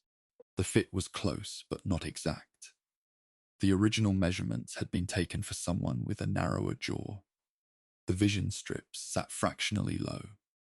Both were adjustable problems. He held it there for several seconds longer than the examination required. Then he placed it back in the carry case, closed the lid, and carried it out of the storage room without signing any manifest or filing any retrieval record. Darth Baras did not document acquisitions he preferred not to explain. He had not come to the lower levels for the piece specifically. The academy visit had begun as a broader assessment, acolyte evaluation, instructor consultations, a review of resources that the Cold War's shifting demands had made relevant to reassess. Barras conducted these visits periodically, and the lower levels were part of a complete review in a way that most senior figures did not bother with. He had learned early that institutions contain their most honest information in the places their leadership did not regularly visit. The storage rooms told him things the training halls did not. What was being kept, what was being discarded, what the gap between official procurement records and physical inventory revealed about how the institution actually functioned versus how it reported itself. These were useful things to know about a place he used. The piece in the carry case had been an unexpected result. What he needed was not something he could commission directly. This was a calculation he had made over several weeks, as the acceleration of his corruption became impossible to manage through other means. The dark side had been working on him for longer than most of his colleagues understood. Not just the surface degradation that was becoming visible, but the deeper structural changes that long-term immersion in that current produced. The pallor, the eyes shifting from dark brown towards something redder, particularly in low light, the skin losing the elasticity of a younger face and acquiring the quality of material that had been stressed repeatedly. His face had become a record of his choices. In the current political environment, that record was information he could not afford to distribute freely. A commission would be noted. A senior Sith Lord ordering custom face protection from an armorer would generate conversation among the people whose business it was to track the details of other people's behavior. That conversation would produce interpretations. Some of those interpretations would be accurate. Finding something adequate in an uncatalogued storage room was different. No transaction, no record, no conversation. The piece from Rack 7 was better than adequate. He would have it refitted. The adjustment was minor work. A craftsman he trusted on Drummond Cars could complete it in a day. He carried the carry case to his transport and did not think about it again until he was back on the capital. The craftsman's name was Wren. He had worked for Barras on 3 previous occasions. Small modifications to armor pieces, adjustments to equipment that required discretion more than skill. He understood, from the nature of the work he was given, that questions about purpose or previous history were not welcome. Barras placed the carry case on Wren's workbench and opened it, told him what was needed. Interior padding replaced with new material fitted to his specific measurements. Vision strips adjusted upward by 4 millimeters. Cortosis weave reinforced throughout with additional threading along the cheek panels where the current coverage had gaps. Wren examined the piece with a craftsman's attention. He noted the old repair on the interior right cheek panel, ran a finger along the slightly darker fill, confirmed it was structurally sound, looked up, asked if it should be removed, cleaned up, made uniform with the surrounding material. Barras considered this for a moment, said no, leave it. Wren did not ask why. He noted the instruction and proceeded. The work took 2 days. When it was finished, the piece had been transformed in the ways Barras had specified. New interior padding in black material fitted precisely to his measurements, vision strips repositioned to his eyeline. The cortosis weaved denser throughout. The outer surface was unchanged. The scratch on the left temple was unchanged. The 2 stamps on the inner lower rim were unchanged. The old repair on the right cheek panel was unchanged. Barras paid Wren and took the piece back without ceremony. He wore it the following morning. What happened next took 3 years. The account of those years does not require drama because the piece was present for all of it. Not as a participant, not as a witness in any conscious sense, but as a consistent physical fact. Every morning, Baras put it on. Every evening, he removed it. Between those two actions, everything that defined his Cold War career occurred. The spy network's final construction phase. He had been building it for decades. A web of informants, assets, and leveraged individuals positioned throughout Republic and Imperial space, whose information flowed back to him through channels that could not be traced to their source. The final phase was the most dangerous part of the construction process because it involved connecting nodes that had been operating independently and creating the communication architecture that would allow the network to function as a coordinated system rather than isolated assets. This work happened in meetings. Every meeting, the piece, the assets who reported to him never saw his face. His intermediaries never saw his face. The subordinates who carried his instructions never saw his face. What they saw was a smooth grey surface and narrow horizontal vision strips, and the physical presence of a man who had arranged things so that they could not read him. This was not incidental. Baras had understood for a long time that his greatest vulnerability in any interaction was the information his face provided involuntarily. Calculation, contempt, the micro-expressions of satisfaction when a plan was proceeding correctly. These were things that skilled observers could read and use. The piece removed that vulnerability entirely. Every meeting became a surface the other party could not read. The work proceeded. Plan Zero followed. The targeting of the Republic's senior military commanders. Not through open engagement, but through coordinated elimination across multiple theaters simultaneously, designed to create a command vacuum that would fracture the Republic's operational capacity and formally violate the Treaty of Coruscant in a way that served Baras's deeper objective: the destruction of his own master's credibility before the Dark Council. The executions were carried out by others. The piece was on his face when he gave the orders.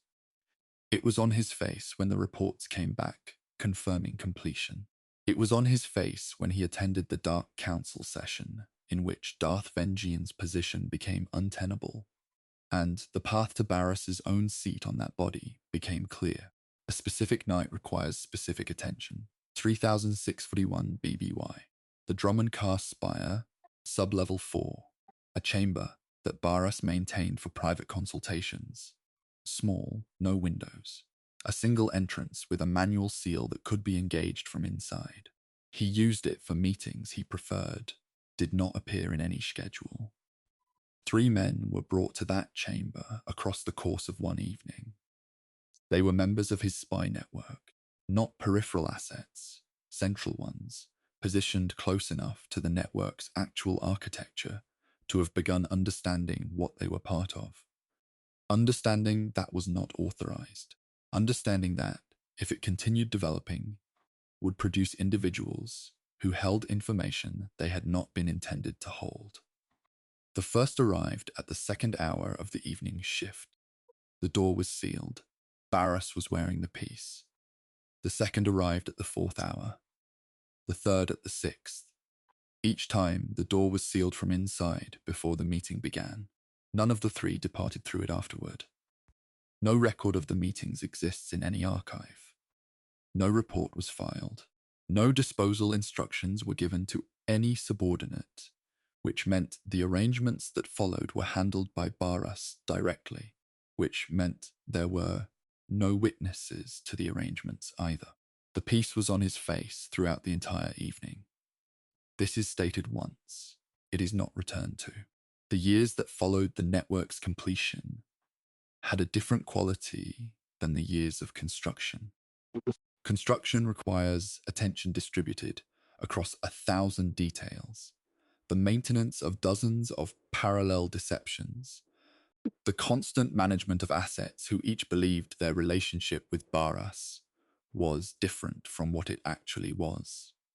The precision required to keep the network's true purpose invisible, even to the people operating within it. What came after construction was simpler. The network functioned. Information arrived. The Dark Council seat was secured. The Cold War moved through its middle phase. Baras, from his position on the council, had access to a level of imperial decision-making that his previous roles had not provided. And with that access, the architecture of his larger plan became clearer to him than it had ever been. The voice of the Emperor. He had conceived of the claim, years earlier, as a calculated political move. A declaration that, if executed correctly, would place him above the council's internal hierarchy in a way that no conventional political maneuver could achieve. The Emperor's voice was the Emperor's direct representative, operating with authority that superseded normal chains of command. Claiming that position falsely required a particular kind of sustained performance. The piece made the performance easier. A face that could not be read was a face that could not be caught in the moment when performance slipped into something visible. He wore it not only in meetings now, but in the council chamber itself, which generated commentary that he did not acknowledge and did not address. The commentary was itself useful. It kept attention on the fact of the piece, rather than on what the piece was concealing. But something changed in the third year. The performance had been sustained for long enough that its edges had begun to blur. The claim to be the Emperor's voice had been stated so consistently in so many interactions to so many different audiences that the distinction between the performance and the belief had become less clear than it had been at the beginning. Baras had known when he began that the claim was false. By the third year, the knowledge remained accurate, but had acquired a quality of abstraction, present as information, but no longer providing the grounding that information typically provides. The performance had become the primary reality, and the underlying fact had become the secondary one. The piece was on his face during every moment of this transition. Whatever the cortosis weave had accumulated from 12 years of a soldier's use, from one night in a tomb, from 3 weeks of an acolyte's training exercises, all of that was now overlaid with something entirely different. The residue of a man wearing the same piece every day while directing the deaths of thousands, while maintaining the architecture of a galaxy-spanning deception, while the dark side accelerated its work on his body and his judgment simultaneously. The Force does not differentiate between types of experience. It registers what occurs in its presence. The cortosis weave, threaded through every panel of the interior, had been in contact with Baras's face for 3 years of the most consequential period of his career. The resonance that had built in it was not the same as the faint impression Thalus had noticed in the tomb, that had been a whisper. This was a pressure, dense, specific, the accumulated weight of sustained power exercised without restraint. Any force-sensitive individual who handled the piece with deliberate attention would feel it. Not Baras specifically, not his voice or his intentions or the content of his plans, but the weight. The quality of a man who had been making choices that mattered consistently for years, in contact with this surface every day. The final meeting with the Sith warrior took place in Baras's primary chamber in the spire. The piece was on his face. It had been on his face for every previous meeting with the warrior, from the early assessments on Korriban, through the years of missions, and the accumulating evidence that his former apprentice was becoming something he had not fully anticipated. The warrior had survived everything, had completed everything, had developed in directions that Baras had intended to use and was now recognizing as a problem. The trap was already set. Captain Quinn had already received his instructions. The meeting was the last formal interaction before what Baras had decided was the necessary resolution of a situation that had evolved beyond his preferred parameters. He was confident. The confidence was genuine, not performance, not the sustained claim he had been making about the Emperor's voice, but actual conviction based on his assessment of the variables. He had managed more complex situations successfully. He had eliminated threats more significant than a single former apprentice. The warrior stood in the chamber. The piece sat on Baras's face as it had for 3 years, smooth and grey and unreadable. The meeting concluded. The warrior departed. The chapter ends here, not because what follows is unknown. The audience already knows what follows, has known since the script's first paragraphs described a mask in a collapsed room beneath a conquered city. It ends here because this is the last moment when Baras believes what he believes. The piece on his face, present as it has been for every moment of those 3 years. Still smooth, still grey, still carrying everything it has accumulated since a craftsman on Dromund Cars completed it in 11 days, and stamped the inner lower rim with a double trial and delivered it without ceremony to a soldier who needed something functional. The door closes. The chamber is quiet. The chamber was quiet when Valron entered, not the quiet of an empty room. Something had happened here recently enough that the air still held the specific quality that follows violent conclusion. A settled quality, the kind that occurs when a space has been the location of something significant, and the significance has finished expressing itself, and what remains is simply the aftermath of it. He stepped through the doorway without haste. Valron moved through most situations without haste. It was one of the qualities that had kept him alive across decades of Dark Council politics. The capacity to arrive at moments of consequence with the composure of someone who had expected them, whether or not he actually had. In this particular case, he had. Not the specific details, not the precise timing, but the general shape of it. Baras overreaching, the warrior becoming something Baras could not contain. The inevitable collision of those two trajectories had been legible for anyone paying attention. Valron had been paying attention. His eyes moved across the chamber with the systematic quality of a man cataloguing what a room contained. The evidence of the confrontation was present, but not extensive. The Dark Council chamber was built from materials that did not mark easily. The stone floor, the formal architectural elements, the specific quality of construction that institutions use for spaces meant to convey permanence. What had occurred here had occurred between two individuals, and the physical record of it was correspondingly contained. On the floor, near the center of the chamber, the piece. It had separated from Baras at some point during the engagement. Whether taken deliberately or simply displaced by the physics of the confrontation was not apparent from its position. It lay on the dark stone with its smooth surface facing upward, the narrow vision strips directed at the ceiling above. Valron crossed to it, crouched, which was a thing he rarely did. He was a man who preferred not to lower himself unnecessarily, in the physical sense as in all others. But he wanted to see the piece at floor level before picking it up. The smooth grey surface, the vision strips, undamaged. The outer left temple panel with its shallow scratch, barely visible at this angle. He lifted it with both hands. The weight was ordinary.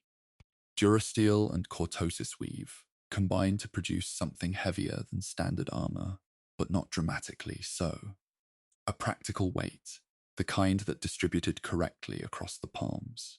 Nothing about the physical mass of the piece was unusual. What was unusual was everything else. Valron was force-sensitive in the way that Dark Council members were force-sensitive. Substantially, deliberately, with decades of cultivation behind the ability. He had handled objects with force resonance throughout his career. Ancient artifacts, pieces from the tombs, items that had passed through significant hands across significant events. He had a calibrated sense of what resonance felt like in different forms. The cold, static quality of very old dark side saturation. The sharp and recent quality of objects used in active force combat. The diffuse and directionless quality of pieces that had simply been present near force use for extended periods. The piece in hands was none of those specifically. It was denser than any of them, not threatening, not radiating intent or power in any active sense, but weighted with something that pressed against his force sensitivity, with the consistent structural quality of material that had been in sustained contact with a single source of intense dark side activity for years. Not ancient years, recent ones.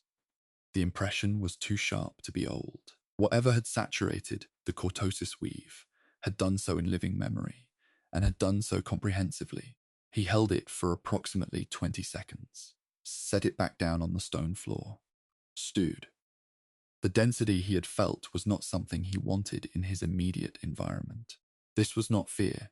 He had handled more objectively threatening objects without significant concern. This was preference. He was a man of precise tastes, and the specific quality pressed into this piece was not a quality he wished to have on his desk or his shelf, or anywhere in the rooms he occupied daily. It was Barras's residue, the accumulated weight of everything the man had been, compressed into the one object he had worn against his face every day for 3 years. Valron had no desire to carry that forward with him into whatever came next. He called for a subordinate. The instruction he gave was brief. Transfer the piece to the secondary archive in the spire's lower administrative section. Standard equipment transport case. No special handling designation. He did not want the transfer to generate the kind of attention that special handling designations attracted. Simply move it to the archive and file the location in the inventory system. The subordinate, a junior aide whose name Valron did not retain, confirmed the instruction and departed. 2 officials handled the actual transfer. Neither of them had been in the chamber when Valron examined the piece. Neither of them knew whose it had been, beyond the general awareness that it had come from a senior figure's effects, following a significant political development. They were administrators. The piece was an item requiring relocation. The relocation was their assigned task. They placed it in a standard equipment transport case. Grey, sealed, labelled with a location code and a category designation. Recovered personal equipment. Council level. Archive pending. They carried it down 3 levels. The secondary archive occupied a long, low-ceilinged section of the spire's lower administrative floor. A deliberately unremarkable space that held the institutional equivalent of things nobody had decided what to do with yet. Not destroyed, because destruction required a decision. Not displayed, because display required a purpose. Simply held in the particular administrative suspension of objects that were politically awkward, or historically ambiguous, or simply inconvenient to address directly. The shelf they placed the piece on held 2 other items. To the left, a decommissioned holocron housing, the outer casing of a device whose internal mechanism had been removed or destroyed at some point. The shell remaining as an object that had once been significant and was now simply a container for nothing. To the right, a stack of old treaty documentation from the Coruscant negotiations. Physical copies, the kind produced in triplicate for formal signings. Outdated now, superseded by subsequent developments, retained because destroying original treaty documentation required a formal council authorization that nobody had bothered to pursue. The transport case was opened. The piece was placed on the shelf between the empty holocron housing and the paper weight of old promises. The case was closed and taken back upstairs. The archive inventory system received 1 entry. Recovered personal equipment, council level, shelf 4, section B, date of transfer noted. The 2 officials returned to their other tasks. The archive was cool, dry. The air recyclers ran at minimum parameters, enough to prevent material degradation, but not enough to make the space comfortable for extended human presence. The lighting ran at reduced capacity, half illumination, sufficient for navigation, insufficient for detailed work. The piece sat on its shelf. The force resonance in the cortosis weave did not respond to the change of location. It simply continued being what it was. 8 years passed in the archive, the way years pass in rooms that are rarely entered. Not quickly, not slowly, in the particular way of places removed from the rhythms that give time its texture. The daily cycles of activity and rest, the seasonal variations, the human markers of duration that make time feel like something moving rather than something simply present. The archive had none of those markers. The lighting ran at the same level across every hour of every day. The temperature held its stable, uninspiring range, regardless of what the surface weather was doing. Above the spire, staff visited perhaps twice per week on average. Brief, purposeful visits to retrieve specific items or add new ones, followed by immediate departure. Outside the archive, the galaxy was moving through a period of significant instability. The Cold War's formal structure, the Treaty of Coruscant framework, the established protocols of managed hostility between the two major powers, had been deteriorating for years under the pressure of events that the treaty had never been designed to contain. The Revanite conspiracy had exposed vulnerabilities in both Imperial and Republic intelligence infrastructure that neither side had fully anticipated. Joint operations against a common threat had produced an unsettling precedent. The temporary alignment of forces that were supposed to remain permanently opposed. The galactic war that followed the Cold War's collapse was different in character from the one that had preceded the treaty. Less about territorial acquisition, more about the specific targeting of infrastructure and command systems, more sophisticated in its operational design, if not necessarily in its outcomes. The names that passed through the dispatches arriving at the spire during these years were different from the ones that had defined the earlier conflict. New figures, new formations, new configurations of power that the previous generation of Sith had not anticipated. These developments filtered into the archive only as administrative consequences. New documentation protocols, implemented when the Council determined that certain categories of information require different security handling. Staffing rotations that reflected the reshuffling of personnel priorities across the Empire's bureaucratic structure.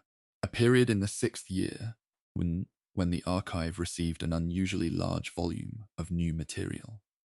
Documents, objects, records from several regional operations that had concluded in ways requiring careful archival management rather than public acknowledgement. The piece remained on Shelf 4, Section B, throughout all of it. The holocron housing to its left did not change. The treaty documentation to its right did not change.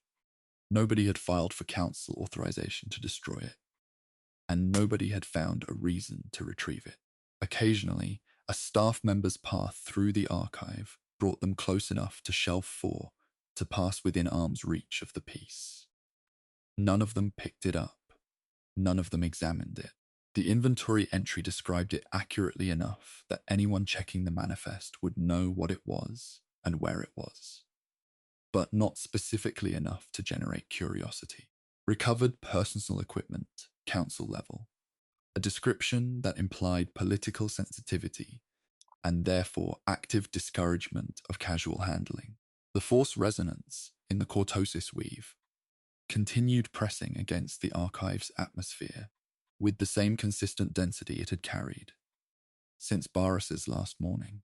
In the 7th year, a force-sensitive archivist named Sorel was assigned to the secondary archive for a 3-month inventory reconciliation project. She worked through the shelves systematically, checking physical items against manifest entries, correcting discrepancies, updating location codes that had become inaccurate through years of unrecorded minor reorganizations. She reached Shelf 4 on her 19th day. The holocron housing she catalogued without incident. Empty casing, no active force properties, standard archive notation. The treaty documentation she counted, confirmed against the manifest, and moved on. The piece she picked up, she turned it in her hands with the attention of someone conducting a thorough inventory, rather than a personal examination. Checked the manifest description against the physical reality. Durasteel, cortosis lined, combat grade, condition good. She noted the scratch on the outer left temple, which the manifest had not recorded. She started to add it to her correction notes. Then she felt the resonance. She held the piece without moving for several seconds. Set it down carefully, with slightly more deliberateness than she had used to pick it up. Made her correction note. Scratch on outer left temple, not previously recorded, superficial, no structural impact, and moved to the next shelf. She did not note the resonance in her inventory corrections. There was no appropriate category for it in the reconciliation format. She did not think about the piece again after leaving shelf 4, except once. Briefly, 2 weeks later, when she passed the archive entrance on her way to another assignment and became aware that she was conscious of its location in the building, in a way that she was not conscious of most things' locations. She noted this awareness and moved on. The 8th year brought changes that were qualitatively different from the administrative adjustments of the previous 7. The intelligence assessments reaching the Council described a development that the Empire's strategic models had not incorporated: an external power of significant military capacity operating beyond the known boundaries of Imperial and Republic space, with apparent knowledge of both powers' infrastructure that suggested a much longer period of observation than anyone had previously considered. The Eternal Empire, Zakul. The name appeared in restricted briefings first, then in wider council communications, then, as the implications became impossible to manage through restricted channels. In the general operational planning documents that circulated through the Spire's administrative structure, the secondary archive received an accelerated intake of material during the months that followed. Documents that the Council wanted physically secured rather than held in electronic systems. Objects from operations whose records needed to be kept, but whose existence could not be publicly acknowledged. The institutional response to anticipated conflict included, apparently, a comprehensive effort to preserve information that might not survive whatever was coming. The piece on shelf 4 received new neighbours as the shelf filled around it. The archive staff worked longer hours. The lighting, which had run at reduced capacity for years, was upgraded to full illumination during the accelerated intake period. The staff needed to see clearly to process the volume of incoming material. For several weeks, the archive was a busy place. Then the intake slowed. The preparations were complete, or as complete as they could be made. The staff returned to their regular schedules. The lighting returned to reduced capacity. The archive settled back into its habitual quiet. The piece sat on shelf 4, section B, between the empty holocron housing and the old treaty documentation and the new neighbours that the accelerated intake had brought. Outside the spire, Dromund Kaas continued its existence under the eternal storm. The lightning moved through the clouds in the slow branching lines it had always moved through. The capital functioned. Then, on a morning in what the Empire's calendar recorded as the opening days of a new administrative year, something arrived at Dromund Kaas that was not a weather system, and was not a diplomatic delegation, and was not a military formation in any configuration the Empire's defensive planning had prepared for. The archive did not know this immediately. The archive knew almost nothing immediately. It was 3 levels below the operational floors, in the interior of a structure built from materials that absorbed vibration before transmitting it. But vibration, if it is significant enough, travels through anything. The first tremor reached shelf 4 as something between sound and pressure.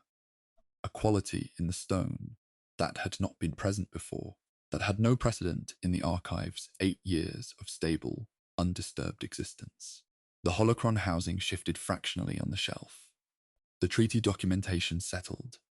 The piece did not move. The tremor passed. A second followed. Then a third, slightly stronger than the second. Above the archive, in the operational levels of the spire, something was beginning that would not be finished quickly. The archive was quiet. The piece was on its shelf. The force resonance in the cortosis weave was unchanged. Dense, patient, pressed into the material by 3 years of a man who was no longer anywhere. Outside the stone walls of the spire, above the cloud layer that the storm perpetually maintained over the capital, Arcan's eternal fleet had arrived. The first strike hit the upper spire at the 4th hour of the morning cycle. Not the archive, not the lower administrative floors. The impact was 3 levels above the operational center. A direct contact with the ceremonial upper structure that the Dark Council had maintained as a symbol of imperial permanence. The symbol did not survive the contact. The stone and durasteel that had been assembled to communicate the permanence of Sith power absorbed the energy of an orbital strike and communicated something different entirely. In the archive, 3 levels below the point of impact, the tremor arrived as a sharp concussive pressure through the walls, different in character from the preliminary tremors of the previous hours, which had been distant and ambiguous. This was not ambiguous.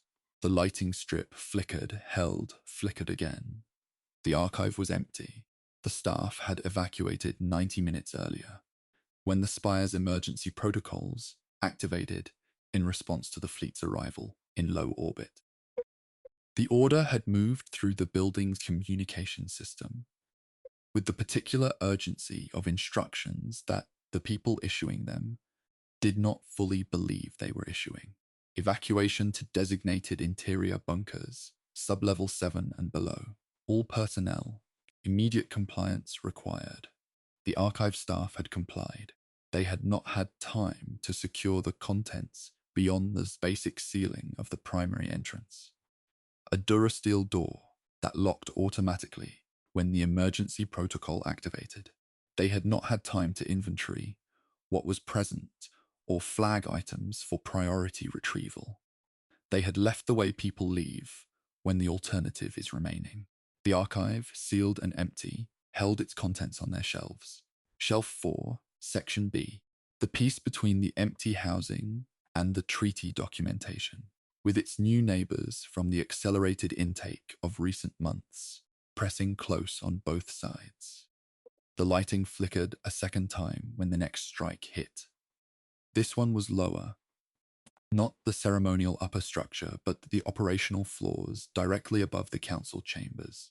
The energy transferred through the building's frame in a way that the first impact had not a single sharp pressure, but a rolling transmission that moved through the support structure horizontally, finding the load-bearing elements and expressing itself through them. The archive's ceiling, 3 levels below, received this transmission as a sound that was not quite a sound. A deep, structural groan that the stone produced when forces moved through it, that it had not been designed to accommodate. Then quiet. Then the second groan, longer than the first. The fractures did not announce themselves. They began in the C support column at the archive's northeastern corner. A structural element that had been doing its assigned work without incident for the entirety of the spire's existence. The column was old, not ancient, but old enough that the material had experienced the slow, almost imperceptible changes that stone and reinforced durasteel experience across decades of bearing consistent load. It had been assessed as sound in the last structural review, 4 years prior. The review had been accurate at the time it was conducted. The force transmitted through the building's frame from the second strike found the column's existing stress patterns and added to them in a direction the column's geometry was not equipped to distribute. The addition was not immediately catastrophic. The column did not shatter. It cracked. A fracture that ran from a point approximately 1 meter above the floor to a point approximately 2 meters above that, along the column's eastern face, in a line that was not straight, but that followed the material's internal stress history. The crack opened by perhaps 3 millimeters. This was enough. The load the column had been bearing redistributed to adjacent structural elements. Those elements had their own existing stress patterns, their own histories of accumulated load. The redistribution added to those histories in ways that began their own fracture processes.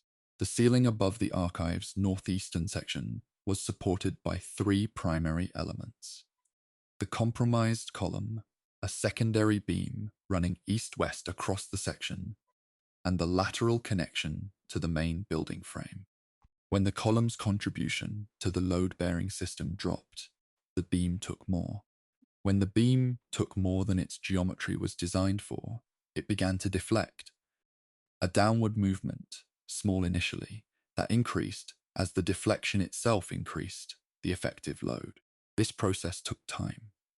Not geological time, not the centuries that stone typically requires to express its failures, but not instantaneous either. The archive's northeastern ceiling descended over the course of approximately 3 hours, in increments that were individually small and cumulatively significant. The first hour produced cracks in the ceiling surface, long irregular lines that opened gradually, shedding fine particles of material that fell to the floor below in a continuous, quiet drift. The lighting strip along the northeastern section flickered permanently off at some point in the first hour, leaving that corner in darkness, while the rest of the archive remained in its habitual, reduced illumination. The second hour produced the first audible indications. The building's frame was expressing its stress in sounds that traveled through the walls. Periodic, irregular. The specific register of material under load it was not designed to carry. These sounds were not dramatic. They were the sounds of a building telling the truth about what was happening to it, in a language that required proximity and attention to understand. There was no one present to understand them. The archive's sealed entrance held. The piece remained on shelf 4. In the third hour, the secondary beam reached the limit of its deflection tolerance. The failure was not instantaneous. Nothing about this process was instantaneous, but it was decisive. The beam's deflection had been increasing by measurable increments across 2 hours of progressive loading. When the final increment crossed the threshold between managed deformation and structural failure, the beam's contribution to the ceiling's integrity ended abruptly. The ceiling section above the archive's northeastern corner dropped. Not all at once, not in a single catastrophic movement, in a sequence of partial failures that produced a total descent of approximately 2 meters over the course of perhaps 40 seconds. A duration that felt, in the context of the sounds it generated, much longer than it was. The shelving units in the northeastern section received the first consequence. The rack nearest the failed column, a freestanding unit holding documentation from the accelerated intake, stacked in the careful order the staff had maintained during the months of increased activity, lost its structural reference point when the ceiling above it began to move. The unit was bolted to the floor. The bolts held, but the ceiling pressing down onto the rack's upper section at an angle that the bolts had not been designed to resist, produced a lateral force that the unit's frame could not accommodate. The rack tilted. Documentation shifted, slid, fell. Paper and data pads scattered across the floor in the spreading pattern of things that have been organized and are no longer. The adjacent rack, the one holding shelf 4, was not in the direct path of the initial ceiling descent. The ceiling section that dropped most severely was the northeastern corner, and shelf 4 was in the section's western edge, close enough to the failure zone to be affected but not directly beneath the worst of it. What reached shelf 4 was not the ceiling, it was the consequence of the ceiling, the lateral force that the failing northeastern rack transmitted to its neighbors, moving through the bolted connection points at the floor and the incidental contact between adjacent units at their upper sections. A push, not a strike. A slow, progressive pressure from the direction of the failure, transmitted through the system of things that had been standing next to each other for years. The rack holding shelf 4 shifted, not dramatically. Perhaps 10 centimeters of lateral movement, the floor bolts providing resistance, but not preventing the movement entirely. 10 centimeters was enough for the items on the shelves to lose the static relationship with the shelf surface that had kept them in place. The empty housing to the left of the piece slid, hit the shelf edge, fell. The sound it made on the stone floor was the sound of an already hollow thing breaking. The outer casing of a device that had once held something significant, now completing its transition to debris. The treaty documentation to the right went differently. Paper and physical copies have a different relationship with gravity than rigid objects. The stack separated into its component sheets as it fell, each sheet taking its own individual path to the floor, producing a distribution of paper across the surrounding area that was almost gentle compared to the other sounds in the room. The piece slid. The shelf surface offered no resistance once the rack had moved. The relationship between the piece's flat underside and the shelf's flat surface, which had maintained the piece's position for 8 years through the minor vibrations of regular spire operations, could not maintain it through 10 centimeters of lateral rack movement. The carry case was not present.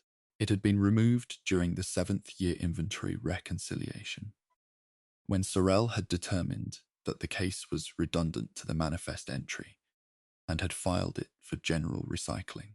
The piece had been on the shelf directly since then. No container, no additional protection, simply the piece itself on the shelf surface. It slid off the edge, fell approximately 1 meter to the stone floor. The impact produced a sound, the specific register of dense metal and cortosis weave meeting stone, that was sharp and definitive in the context of the other, more gradual sounds the room was producing. The piece came to rest on the floor, face upward, the same orientation it had occupied, on the floor of the Dark Council chamber, 8 years and 3 levels above, when Valron had crossed the room to examine it. Smooth grey surface facing the ceiling that was no longer where it had been. The final descent of the northeastern section came approximately 4 minutes after the piece reached the floor. The beam had failed. The column had failed before it. The lateral connections that had been attempting to redistribute the load had reached their own limits across the previous minutes. What remained of the ceiling section's structural support was insufficient to maintain its position. The section came down, not the entire archive ceiling. The failure zone was contained to the northeastern section, approximately 1/3 of the total ceiling area, bounded by the intact structural elements that had not been in the direct load path of the compromised column. The rest of the archive ceiling held. The section that dropped was a mass of stone and durasteel, the original construction material of the spire's lower floors, dense and old, carrying the weight of everything above it that had been pressing down for the decades of the building's existence. It descended onto the northeastern section of the archive in a movement that was faster than the preceding 3 hours had been, but slower than a dramatic collapse would suggest. The material found its new resting position in stages, the largest pieces settling first, the smaller pieces, and the debris they displaced filling the gaps between them. The whole system reaching equilibrium through a process of mutual adjustment that took perhaps 2 minutes from initial contact with the floor to final stillness. The sound it produced was the sound of a building rearranging itself around a failure. It was not quiet, but it ended. When it ended, the northeastern section of the archive was no longer a section of the archive. It was a compressed mass of former ceiling, former shelving, former documentation, and former equipment, occupying the space that had previously been navigable floor and open air. The compression was not uniform. The irregular geometry of the fallen material created voids between pieces, pockets of enclosed air in the spaces where the angles of adjacent debris did not allow complete contact. One such pocket existed in the western edge of the failure zone, approximately 1 meter wide, perhaps 60 centimeters high, bounded on 3 sides by debris, and on the 4th side by the base of the still intact rack that had been adjacent to the failure zone. The floor of the pocket was the original archive floor, stone, undamaged, the same surface the piece had occupied for the previous 8 years on its shelf above. The piece was in the pocket. The impact of its fall from the shelf had moved it perhaps 30 centimeters from the base of the former shelf 4 rack. The debris that had come down around it had come down in a configuration that left the pocket's space clear. The piece lay on the floor of the pocket in the same face-up orientation it had assumed when it hit the ground. 4 meters of compressed rubble between the pocket and the surface of what had been the archive's main floor level. Complete darkness. The sounds of the building's continued stress. The aftershocks of the northeastern section's descent. The spire above adjusting to its new structural reality. Moved through the debris as vibration that gradually diminished over the following hour. Then quiet. Above the sealed section, the Eternal Empire's occupation of Dromund Kars proceeded. The orbital bombardment's initial phase concluded within 6 hours of the first strike. The damage to the capital was significant but not total.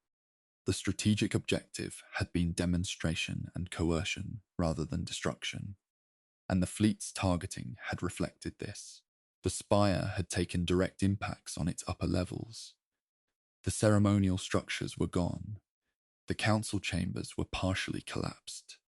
The operational floors had sustained damage that ranged from severe to moderate depending on their proximity to the impact points. The lower levels, sub-level 3 and below, had sustained structural consequences without direct impacts. The damage was secondary.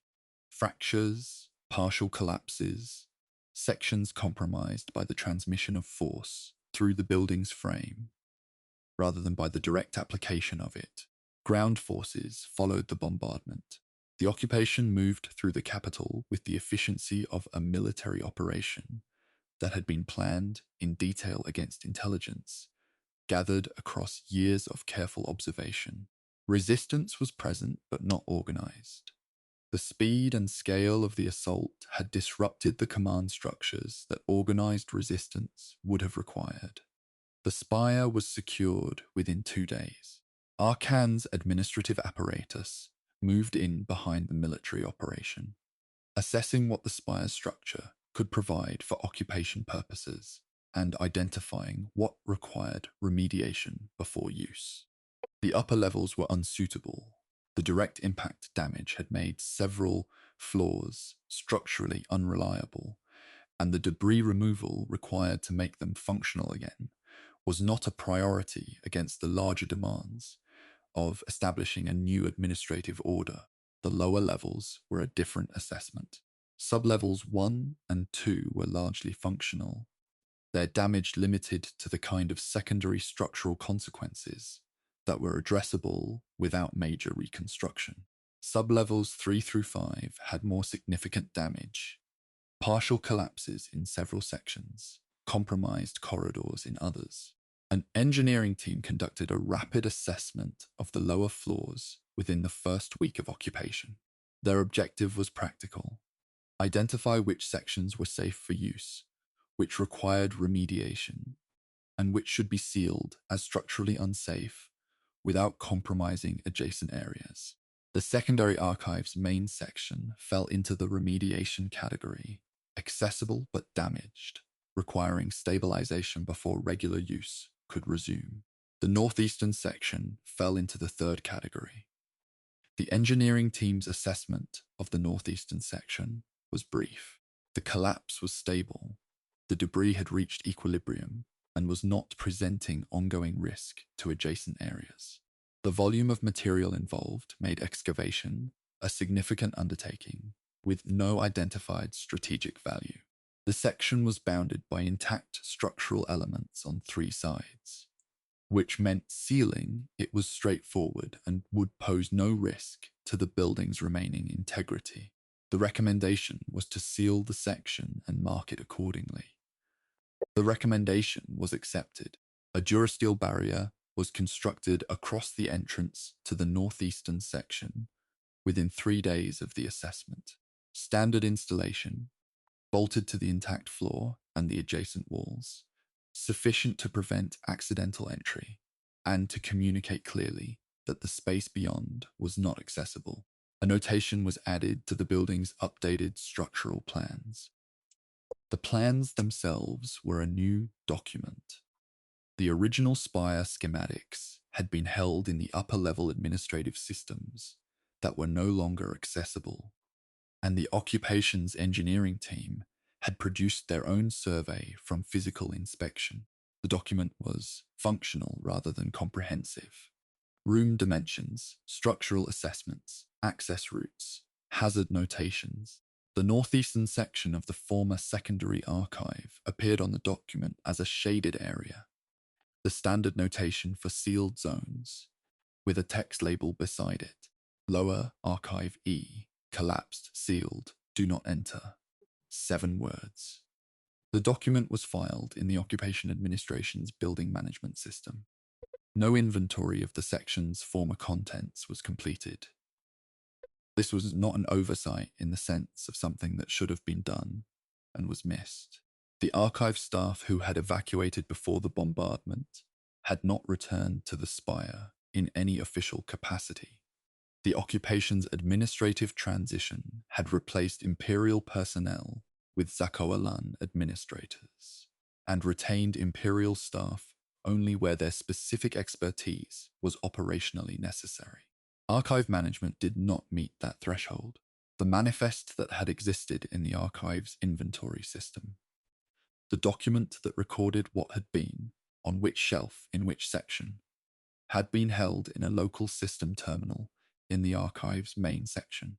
The terminal had survived the collapse, but was without power following the disruption to the spire's electrical infrastructure. When power was eventually restored to the lower levels, the terminal was assessed for recovery. The data was partially retrievable. The sections of the manifest corresponding to the northeastern section, shelves 3 through 6 in sections A through C, were in the portion of the data that was not recoverable. The items those shelves had held were therefore unrecorded in any surviving document. Nobody filed for retrieval of anything from the sealed section because nobody had a record of what the sealed section had contained. The empty housing that had sat to the left of the piece was rubble. The treaty documentation was scattered paper under 4 meters of compressed debris. The piece was in its pocket of enclosed air, in darkness, on the stone floor of what had been Shelf 4's immediate vicinity, beneath the notation on the updated building plan. The building plan was a functional document. It had no aesthetic qualities beyond the requirements of technical communication. Lines indicating walls, shaded areas indicating structural features, text labels where clarification was necessary. The notation Lower Archive E, collapsed, sealed, do not enter occupied perhaps 2 square centimeters of the document's surface. Below those 7 words, in the space the shaded area represented, was everything the piece had accumulated since Vethkor had stamped the inner lower rim with his double triangle mark in the 43rd year of the reconsolidation. The 2 stamps on the inner lower rim, the old repair on the interior right cheek panel, slightly darker than the surrounding material. The scratch on the outer left temple from a training exercise that nobody remembered. The faint force impression from a single night in the tomb of Ajunta Pal. The dense, structural resonance of 3 years of daily contact with a man who had directed the deaths of thousands while telling the galaxy he spoke for its emperor. The quality of refusal that Valron had left in the moment of setting it down. All of it in the dark, under the notation. The building plan was filed. The spire continued its existence under new administration.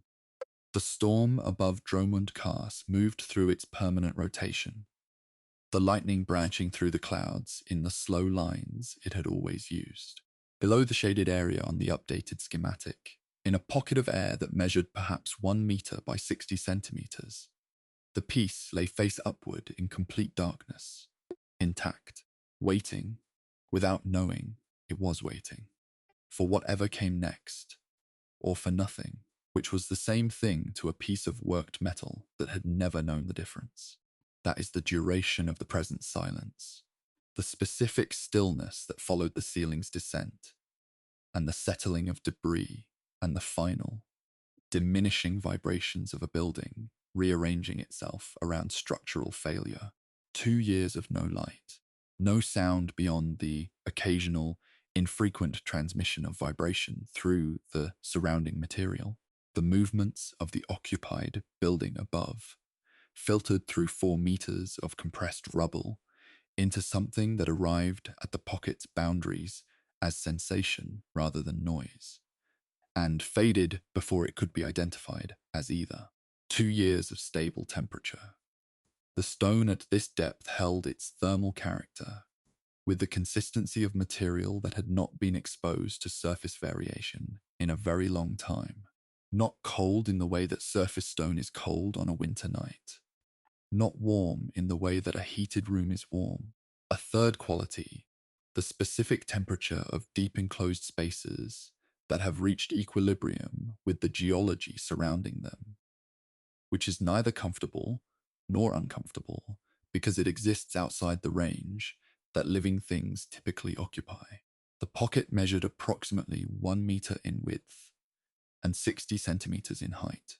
The floor was the original archive stone, the same compressed material that had been underfoot in that section of the building since its construction, worn smooth in the traffic paths and rougher at the margins where foot traffic had not reached. The pocket ceilings was the underside of a large debris slab that had come to rest at an angle, its lower edge contacting the floor and its upper edge resting against the base of the formerly adjacent rack. The unit that had not been in the direct failure zone and had remained upright through the collapse. The rack's base provided the lateral boundary on the pocket's eastern side. Debris of various sizes formed the remaining boundaries. Irregular, interlocked, the geometry of things that fell together and found their mutual resting positions through the same process of adjustment that all collapsed systems use. The pocket had not changed since it formed. The debris above it had not shifted further. The structural equilibrium that the engineering team had assessed as stable in the first week of occupation had remained stable across the 2 years since. Nothing had disturbed the arrangement. Nothing had given the debris any reason to continue its movement. The piece lay on the floor of the pocket, face upward. The outer surface had not changed. Durasteel at this quality does not change in 2 years of enclosed darkness. It does not rust. The alloy Vethkor had used was resistant to the oxidation processes that affect lower-grade materials, and the conditions in the pocket were in any case not conducive to oxidation. The surface carried the marks it had carried when it hit the floor during the collapse.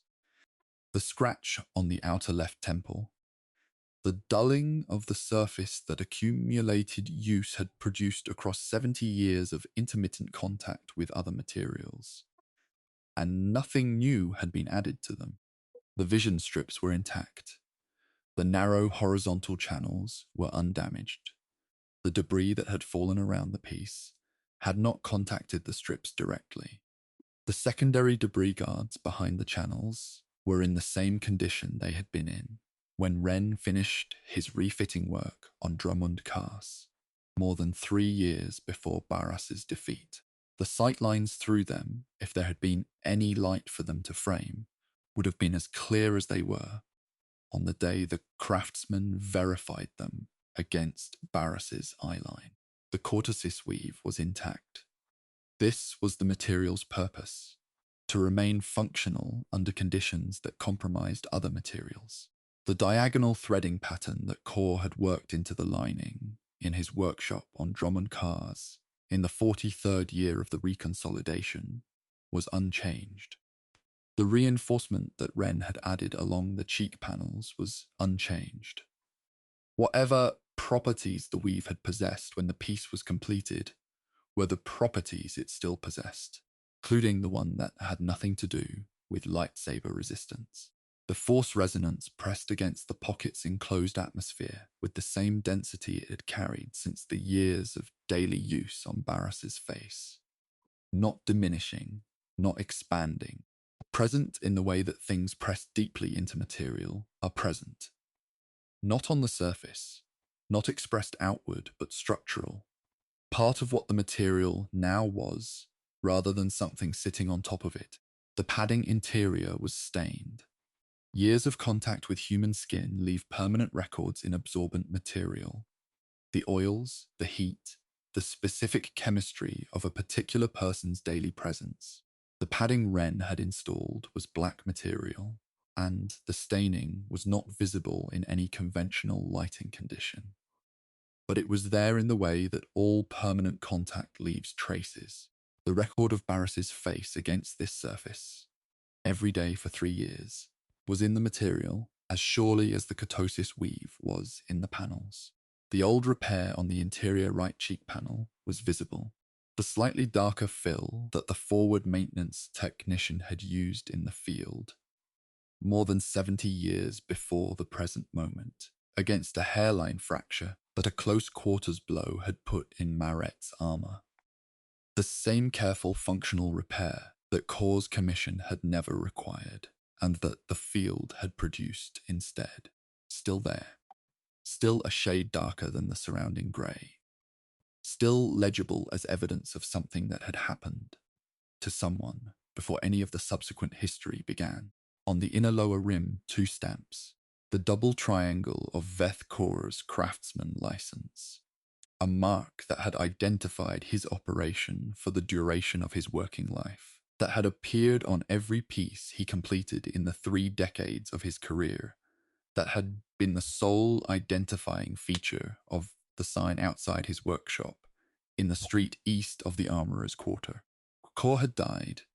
The record of his death was not among the documents that had survived the various archival disruptions of the past 70 years. But the statistical likelihood of a craftsman from that era surviving to the present moment was negligible. His workshop was gone. His license registration had expired and been deassigned. The double triangle that had been his professional identity existed, in the present moment, only on the inner lower rim of the piece in the pocket. Beside it, the salvager's stamp, the mark of a licensed recovery operation that had processed battlefield equipment along the Tingle Arm border regions during the Great Galactic War. The operation had ceased functioning at some point during the Cold War period. Its license not renewed, its records absorbed into the Imperial Redistribution System's General Archive, and subsequently lost through the same series of administrative disruptions that had claimed so much else. The stamp remained legible in the same way Kor's did, clear, specific, belonging to a system that had dissolved around it. 2 administrative systems, both gone, both still present on the inner lower rim of a piece lying in a collapsed sublevel, beneath a spire occupied by a power that had not existed when either system operated. Above the pocket, the spire continued. The occupied building functioned with the particular efficiency of institutions that have changed hands through force and reorganized themselves around the requirements of the new administration. Zarkulan officers moved through corridors that Imperial personnel had moved through previously. Administrative processes continued, different in their specific content, different in the language of their documentation, different in the hierarchy that organized them, but recognizable in their fundamental character as the processes of a large institution managing a large operation. The permanent storm above Dromund Kars had not changed. The lightning moved through the clouds in the same slow branching lines it had always used. The red-grey quality of the light that reached the capital's surfaces through the cloud layer was the same quality it had been when Kor worked Durasteel in his workshop, when Maret carried the completed piece to the Tingle arm in a kit bag, with a folded photograph in the inner left pocket, when Thalus walked 12 silent acolytes through the tomb of Ajunta Pol, with a smooth grey surface where his face should have been. The storm did not know any of this. It was weather. The people moving through the spire's corridors did not know what lay beneath the shaded area on their building management schematic. The notation said, Lower Archive E, collapsed, sealed, do not enter. It did not say what the section had held. It did not say that the inventory of the section's contents was incomplete because the data terminal had been unrecoverable. It did not say that a piece of worked metal lay in an enclosed pocket of air in the section's former northeastern corner, carrying 7 decades of accumulated history in its material and in the force, unknown to every living being in the building above it, and on the world around it, and in the galaxy beyond that world. It said 7 words in a shaded area. What the piece had survived, taken in order, a border skirmish near a transit corridor in the Tingel arm, in which a competent officer named Maret died in 11 minutes during an engagement that neither side recorded for strategic analysis. The piece was in a kit bag during the engagement, and did not witness Maret's death in any direct sense. It simply stopped moving when he stopped. A decade of transit through the Imperial redistribution system. Staging depots, a licensing dispute on a loading dock on Nar Shaddaa, the slow administrative drift of useful things becoming inventory numbers. Nothing dramatic, the indignity of reduction. A sealed personal vault on Korriban in the lower level of the academy, belonging to an overseer named Thalus, who had worn the piece once and decided it was something he was not authorized to use. 8 years in that vault, the first long stillness. 17 years of the Great Galactic War moving through the stone above a sealed room. The names of the conflicts defining figures passing through dispatches and lectures and training exercises in the floors above. Darth Malgus, Darth Angrel, the Emperor, none of them descending to the level where the vault held its specific darkness. History occurring without the peace as witness. The Treaty of Coruscant, the Cold War beginning. Korriban formally ceded. An audit ordered. A vault opened. 10 years in the Academy's general storage.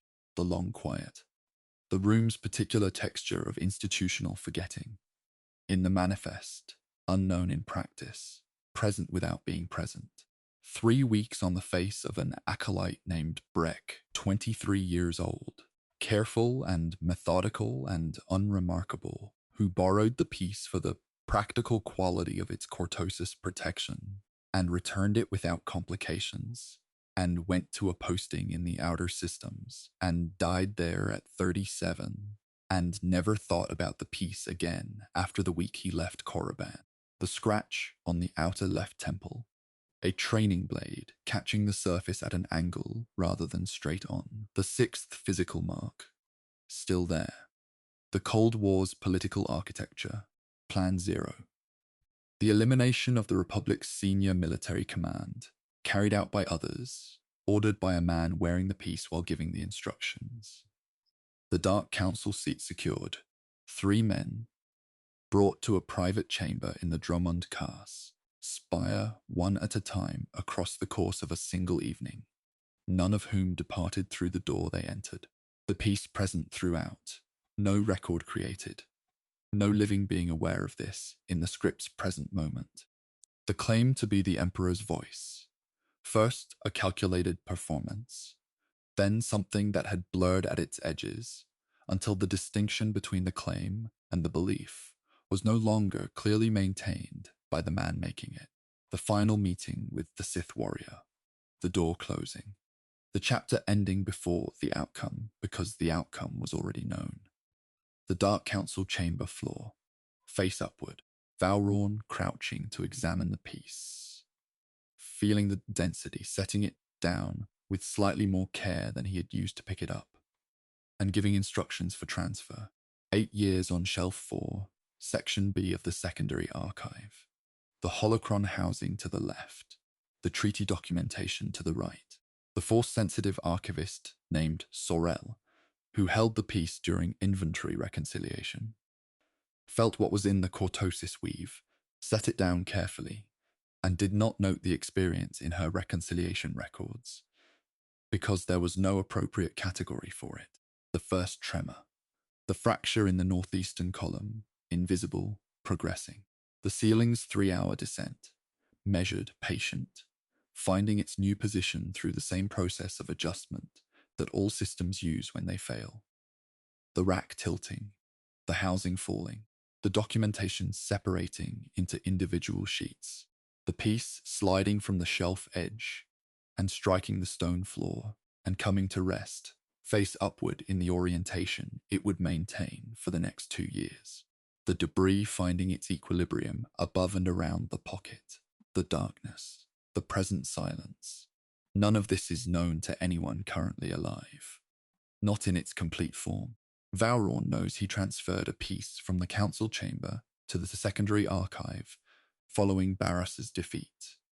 He does not know what preceded the council chamber.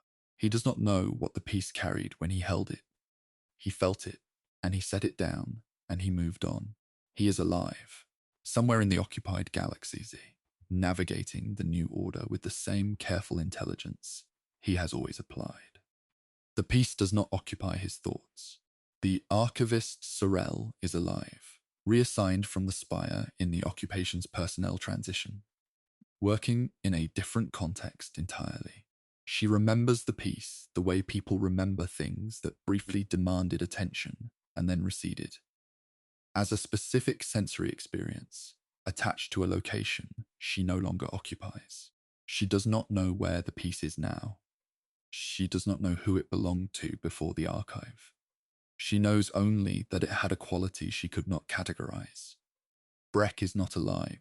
The posting in the outer systems ended at 37, in an incident connected to political instability, and the chain of memory that connected him to 3 weeks of borrowed equipment was severed when it ended. The scratch on the outer left temple panel is the complete surviving record of his ownership. Marit is not alive. Thalus is not alive. Veth Kor is not alive. The salvager whose stamp sits beside Kor's on the inner lower rim left no record beyond the mark itself. Ren, who refitted the piece and noted the old repair and was told to leave it, may or may not be alive. The record does not extend to him. The 2 officials who carried the piece from the council chamber to the archive in a standard transport case have no particular reason to remember the specific item among the many they handled in a career of administrative transfers. The Sith warrior who brought the era to its conclusion, who stood in the council chamber when the piece fell to the floor, knows nothing of the piece's history before that moment, and nothing of what became of it afterward. The pocket holds its stillness. The debris holds its position. The piece described one final time. A craftsman's completed work, worked durasteel in layers, primary and secondary shell, courteous weave threaded diagonally through the interior panels in the pattern of a maker who prioritized effectiveness. Vision strips cut to precise individual measurements, horizontal channels with secondary debris guards, the angle calibrated to a specific person's resting eyeline. Weight appropriate to materials and construction. Surface color the natural grey of the alloy, untreated. On the interior right cheek panel, a repair line, slightly darker than the surrounding material, careful and functional. The record of a close quarters blow that a soldier survived in a border engagement that no strategic record preserved. On the inner lower rim, 2 stamps, a double triangle, a salvager's mark, the combined record of the piece's creation and its first transition, from made thing to inventory item, from one administrative system to another. On the exterior left temple, a shallow scratch, clean-edged, the geometry of a blade that caught the surface at an angle in an exercise that a 23-year-old acolyte completed and moved on from without ceremony. In the interior padding, a stain invisible in darkness, the permanent record of daily contact with a specific face across 3 years of history-altering choices. In the cortosis weave, pressed through every panel of the lining by the same 3 years of sustained proximity to power, exercised without restraint. A density, a weight that has nothing to do with the material's physical mass, a pressure that any force-sensitive individual who held the piece with deliberate attention would feel, not as a voice, not as a vision, not as anything specific enough to interpret, but as the accumulated residue of what the piece was present for. The border skirmish, the decade of transit, the vault, the war above the stone, the long quiet, the 3 weeks, the Cold War, the network, the 3 men in the sealed chamber, the claim, the confrontation, the archive, the bombardment, the collapse, all of it in the material in the dark under the notation on the building plan. Not known, not lost, because loss implies someone searching. Simply present, simply surviving. The way things survive when no one has decided what to do with them yet, and the deciding keeps not happening, and the years keep moving through the stone above, while the thing below remains exactly what it was. A piece of worked durasteel, cortosis lined, with precise vision strips, lying face upward on a stone floor in the dark. The weight of everything between the first description and this one is the story that just ended. The piece does not know the story ended. It does not know anything. It simply remains.